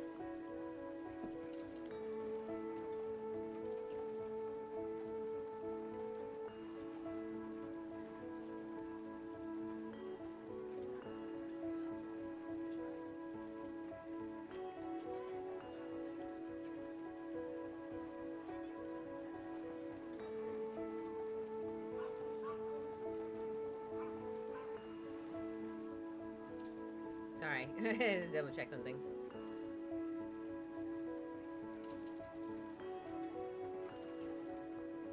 Ah! Go back. Go back. Pedro. Pretty, it's good to see you. Welcome in. Welcome in. We are playing more of the Master's Pupil. We're kind of in the tail end of it. We're coming up on the I've literally like pulled up like my internet so I could like look at my timeline so I could see where we're at.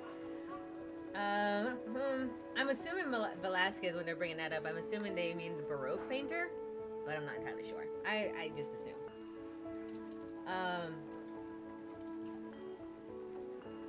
We have already finished through the Japanese bridges that Monet did, as well as the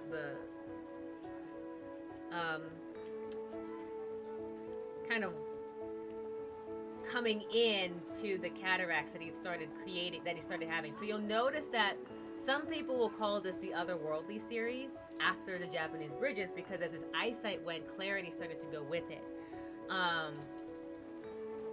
The reds and pinks that like we said in the thing, the reds and pinks weren't as clear, so everything kind of looks ghostly to Monet at this point. For the last little bit of his painting life as well as his actual life. So we start getting these situations where I think, for me, they're kind of bittersweet in that there's still so much motion in all of these. There's still kind of like this battle to create something that gives a feeling behind the artistry. So for me, as you can see, the water part of the London scene at the moment, very, very, well, wavy is the wrong word I'd want to use for it, but very much kind of in flux. It's always going. There's something going behind it, but the ghostliness of everything else is kind of interesting because it's still the same brushstroke technique. Like none of that part has changed, just the feel of it because of the way he perceives the world now, or he's starting to perceive the world now. So I found that Monet's later stuff takes on that incredible imperfection that he started with when delving into that style that he helped to perpetuate, and starts to kind of grasp at it. Now that is my own interpretation of the Monet in the later years. Feel free to have your own, but that's how I always perceived it.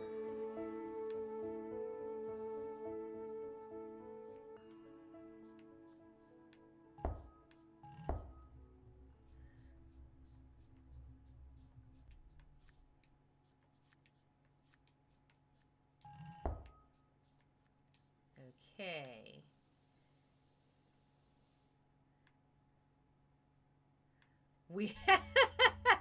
We are definitely in a situation where we don't want to make that many mistakes. Apparently, we will die far more frequently in this, apparently.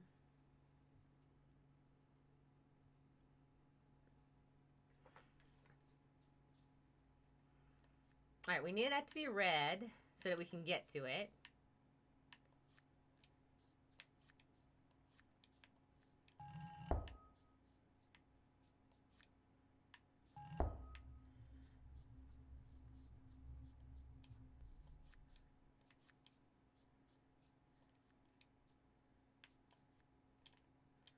What we were trying to get through to, I'm not sure. Hold on. So I can definitely get back up to here, no problem. Oh, that's what we needed. There we go. Solved. That one was solved. So let's solve the next one.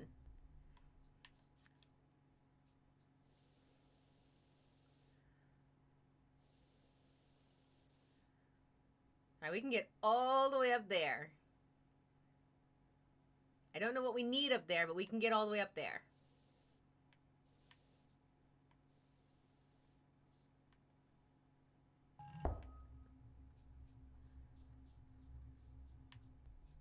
Oh, interesting.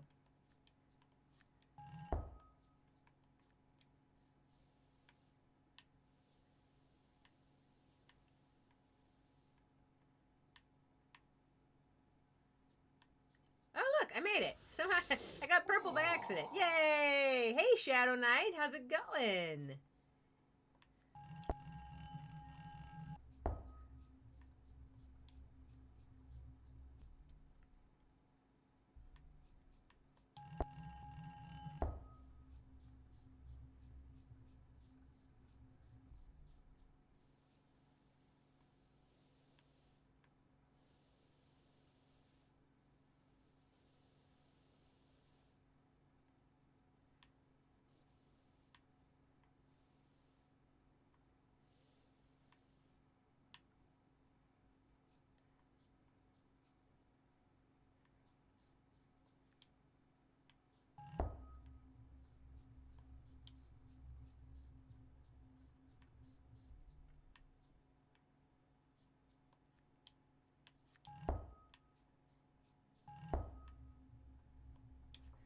That's not scary at all.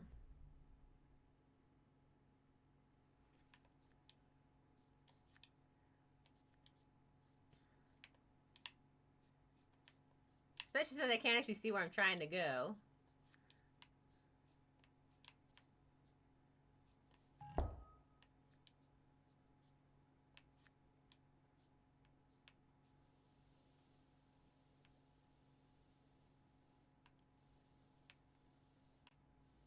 Okay, it is something.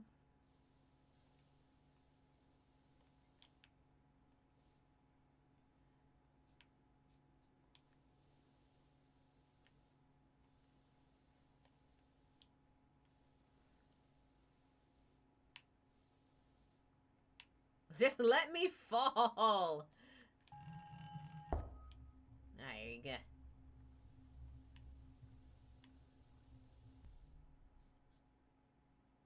Ooh, what's up here?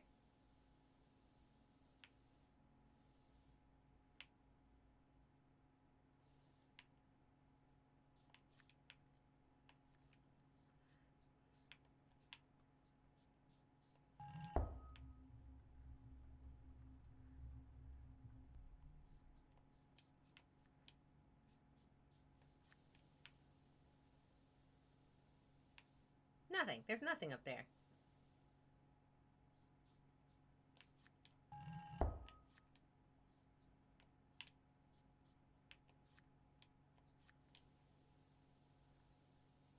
Oh, good, it's green.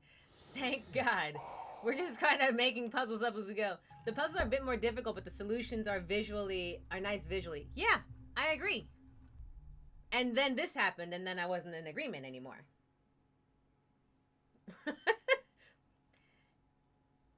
So now we're here.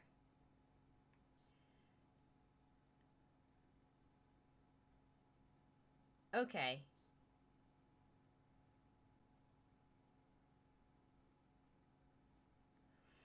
So we need to make the air black, which means all three colors has to coincide at some point, which means yellow has to come up.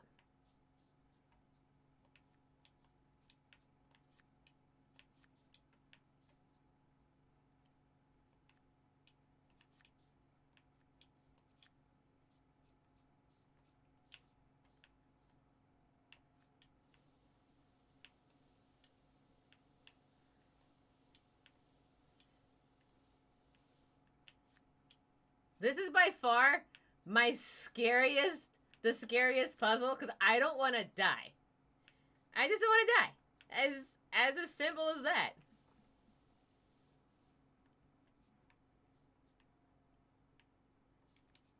And every inch of me is like, please don't move more than you have to. Like, I just don't want to die. I just don't want to die. Okay.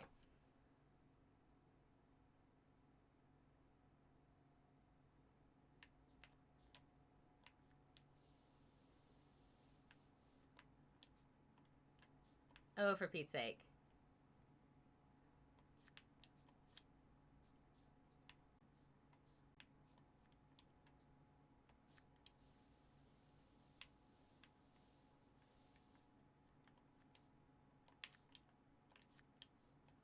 No, no, no, no.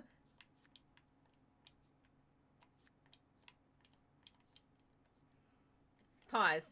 Pause. Pause. Pause.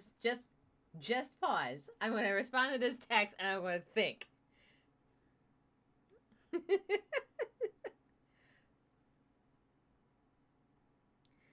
Everyone say hi to Drake.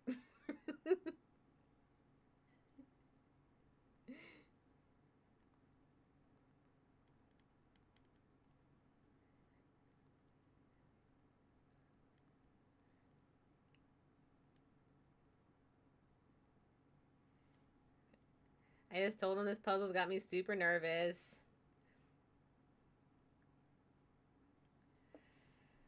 Okay. I am really nervous that it will start me all the way back, and at that point I'm pulling up a walkthrough because I'm not guessing that again.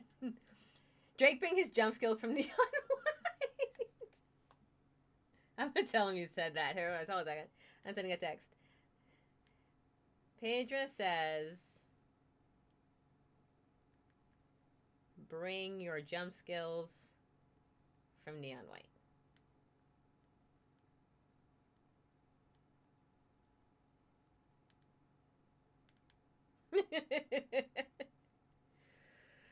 Oh my gosh.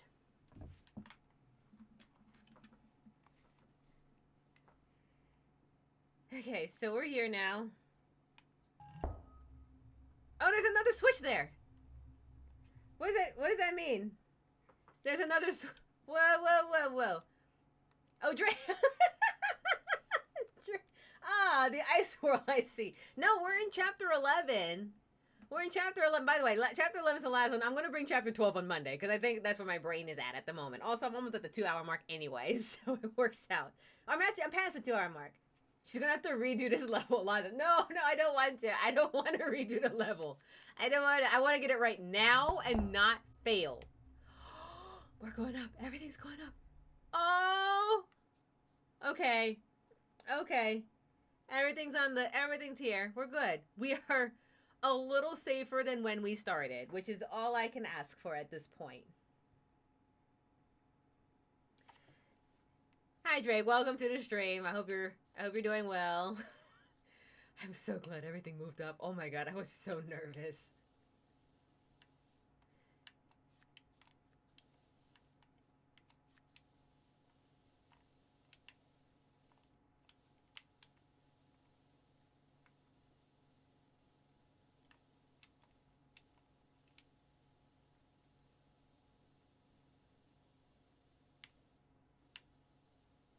No, I want to drop. I want to drop.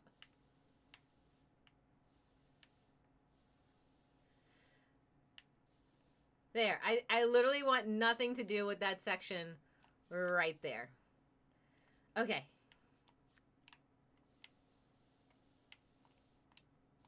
So here's what I'm thinking now.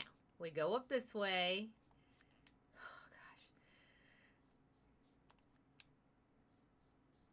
And we'll jump on the... Blah! Oh, no! No, please don't make me do it again.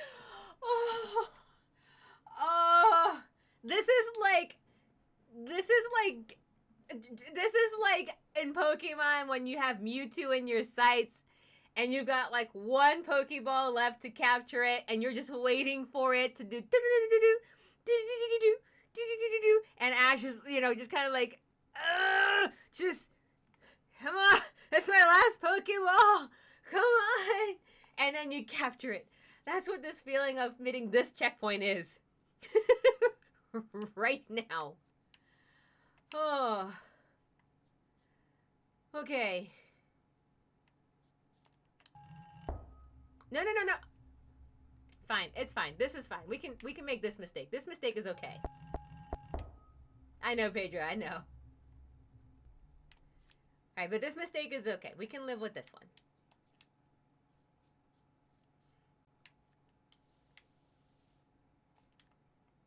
Alright, but we need to hit that blue up there.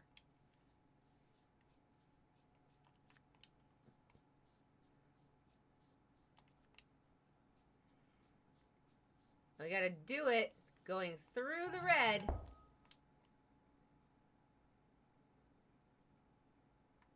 right?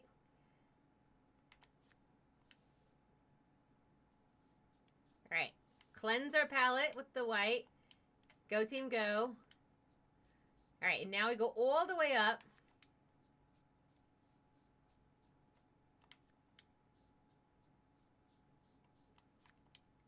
And we got to hit the red.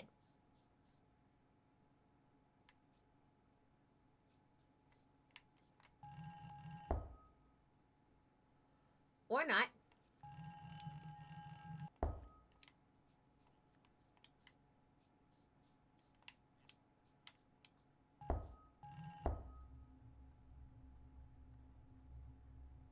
There we go.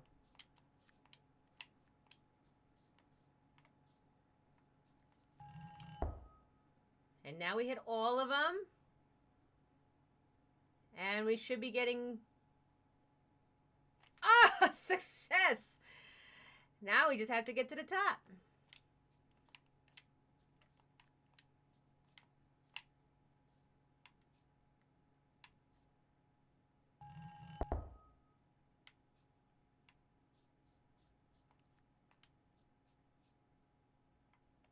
That's not the way to get up there, I see.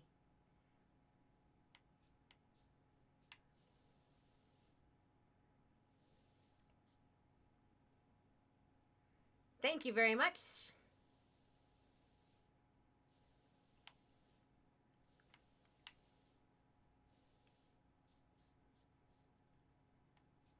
Now we just need to figure out how to get up to the top. And we'll be right as rain.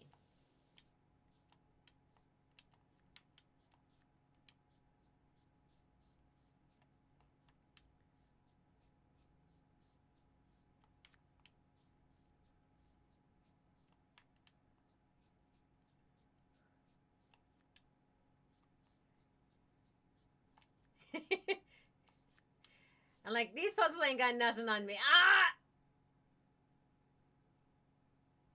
They might have something on me.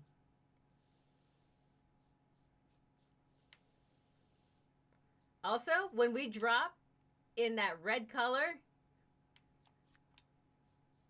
we should make sure that we hit the white bit first. Just a thought. Drake, I hope you're doing all right. I hope you're having a wonderful night. And all that kind of stuff. Don't work too hard and so on and so forth. White first. All right, that's fine. We can do that. That is okay. We can do all of that. Yay! Success!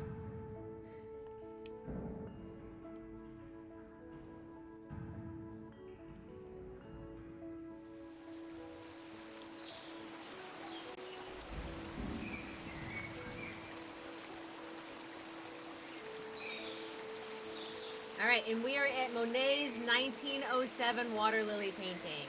Let's take a look.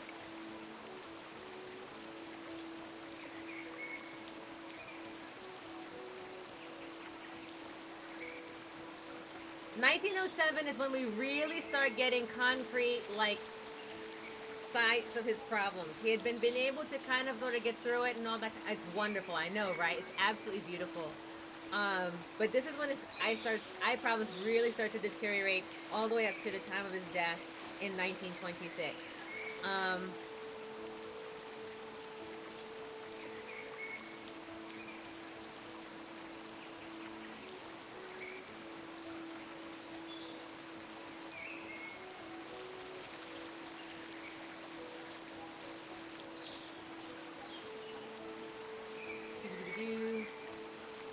Where is it?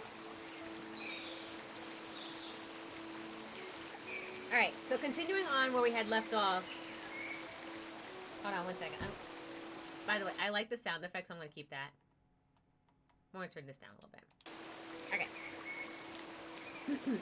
So when Monet's cataracts became quite advanced, he could no longer depend on his eyesight to accurately choose the correct paint colors. So instead, he placed labels on the paint bottles and selected the paint based on the label, not on how he perceived the color, because he was having trouble to really be able to distinguish them anymore. Eventually, his paintings only consisted of water lilies themselves. doing away with the horizon line and the Japanese bridge or its surrounding, or its surrounding environment. So you'll notice here, at some point, the bridges had to go because when you have landscape, you have a definitive way of perceiving sky, ground, and everything in between. So since it was really hard to perceive those things, he just switched right into just painting the landscape of the water. Sorry, not the landscape. The kind of like the prefecture, so to speak, of the water lilies themselves. Possibly this was because he could only see clearly by looking down, directly at the water. His brushstrokes became less distinctive, and he used warmer tones, including more reds, oranges, and yellows, which we don't quite see just yet, since we're at the start of the water lily situations here. But you'll start noticing that the brushstrokes are not nearly as kind of slapdash forward. They're much slower. They're not as quick. That was the beginning of the Impressionist movement or anything like that, to kind of capture as quickly as possible the impression that you got of it. They're starting to be a little bit slower because the way that we can perceive through this is a much slower capacity. Which, to be perfectly honest, if all of the puzzles are to be kind of following along, the puzzles are no longer very quick, and they kind of aspirate in kind of an instant, really quickly. So the transition from going to the Japanese bridges of distinctive lines, or the mountain region that we had with 3 distinct color situations, right, and being able to do that. Yeah, Pedro, and you said El Asmo had to go through surgery for that. Didn't actually exist at the time. The way to be able to cure cataracts, I don't believe, existed until later, or at least didn't go very well. He did undergo cataract surgery of a sort, not to the same extent that we have them today. But he did go through them, which improved his vision slightly, but his color vision remained poor. He wore tinted lenses to try to correct his color vision. So, clever noticing. So, you can see the thank you. You can see the kind of change over it, but what I still like about Monet has not changed for me. Monet is still very much an Impressionist painter for me, that while not necessarily my favorite artist like Van Gogh is, or Van Gogh is, if you want to go be super elite about it, the idea of taking imperfections as they come, regardless, that perception of the world, all of that is inclusive. So even through the waterlilies, and practically probably for me even more so, you mentioned that last week because you already had other vision problems. I didn't know that. Yeah, but yeah, vision problems are rough. I mean, even just nearsightedness, which is I had before corrective lens surgery, it was a lot. You all see, seeing was very blurry. If I were to try to artistically draw something when I had before I had surgery, it wouldn't even look as good as this. Right. It would be far fuzzier. if you think this is fuzzy, my vision was fuzzier. There are some parts where I couldn't even distinguish colors. And I definitely couldn't distinguish faces. I'd have to rely entirely on sound. If I didn't have my glasses on, which was actually more frequent than I care to admit, I couldn't even, I'd have to distinguish by sound. Everyone would look exactly the same. I could barely distinguish races to some extent, skin color and stuff like that. There was very clearly pale, and there was very clearly dark, but everything else in between, there was no nuance. So I like these later paintings because they felt very, at the time before I got surgery, they felt very much like how my vision would feel anyway, but much cleaner. And I could wear my glasses to them, so they felt very imperfect, but very much still kind of moving. You'll notice it's still slower moving, like I said earlier, but the painting is still in motion. It's very much in motion. If I turn the sound effects off, if I turned everything off and you heard nothing, this painting would still be in motion. That's what I love about Impressionism more than hyper-realism, which is what we have today. I love seeing people who are very skilled to do hyper-realism. I think that's really cool. They create like illusions. You see them on Facebook, you see them on Instagram all the time. I think that's amazing. It is a wonderful skill. It takes a lot of work to develop it, and I give credence to it. But there's something about being able to hear movement through imperfection that is stunning to me. And that I feel is probably the most moving part. And it's one of the reasons why I enjoy Van Gogh so much. Because it took that and kind of ran with it. You see Monet and then go look at Van Gogh, and Van Gogh looks like he took the idea and said, I love it and I'm gonna make it. You know? So that's probably one of the reasons I like Van Gogh so much, is because of, or Van Gogh so much, because it just kind of takes the idea and says, let's run. I should probably turn the sound back on now, huh? Just nothing. No sound, no nothing.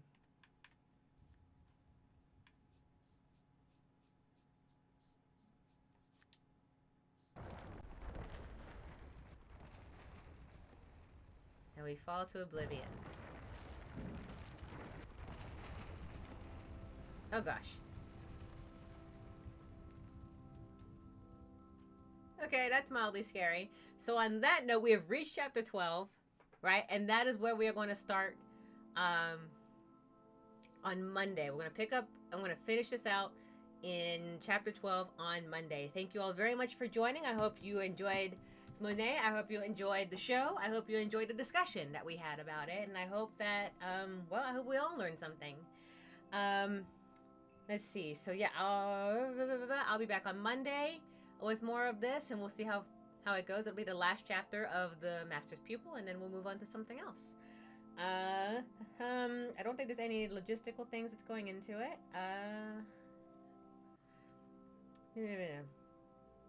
think everyone is following our Discord, so I don't think I need to say any of that. But just in case, thank you very much, Shadow Knight. In the event that you have not yet figured out whether or not you want us to join or not, that sentence didn't make any sense. Here's our Discord in case you want to join us. We use it primarily as kind of like a listserv where you guys get an idea of exactly what's happening, when cancellations take place, any stories that we have, interesting facts, things in place that you can share your own stuff. But this is a Discord for patrons that want to know, just kind of keep in the loop of what's going on, as well as other patron planned events that we have in the future, including game night and movie night that we will periodically put on when we are capable of being able to do so.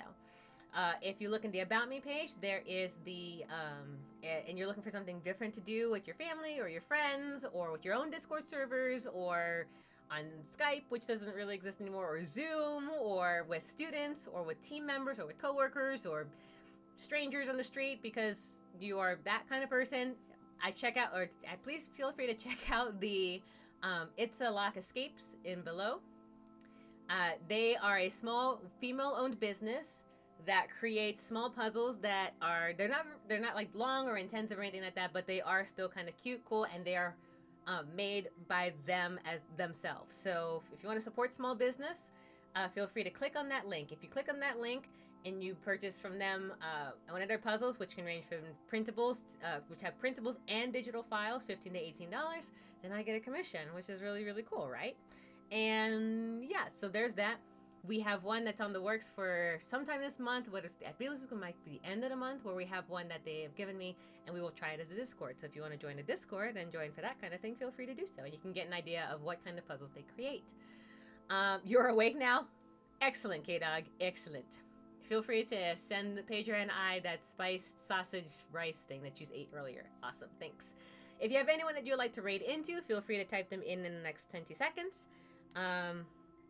And we'll go from there. Other than that, I'll see if I have anyone.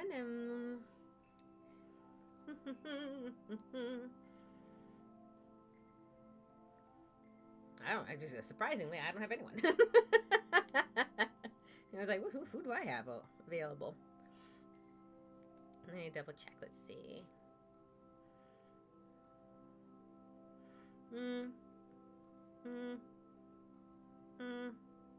No. No. No.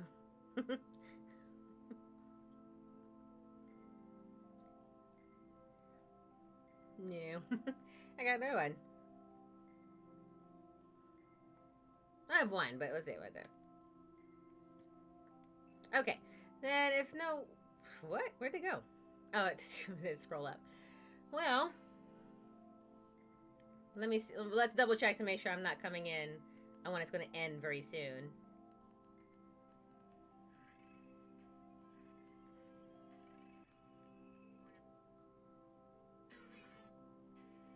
Okay, we'll go into that one. We'll do that one because it's the only one I got.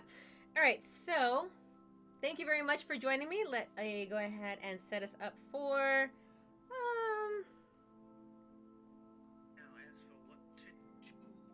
I'm trying to see who's not going to raid out.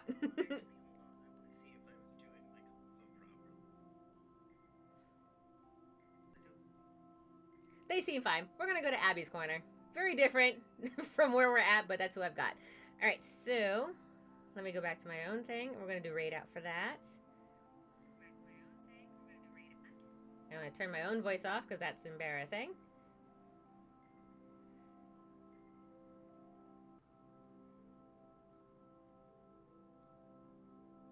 All right, I think I got it right. We're good to go. Thank you all very much for joining the stream. I appreciate you all very, very much. I look forward to seeing you all for Chapter 12 on Monday, same time. Other than that, let me, raid out to everyone else. Here we go. Stream over. Thank you for stopping by. See you next time. And as always, stay safe, everyone. Oh, and have a good weekend. That too. Have a great weekend.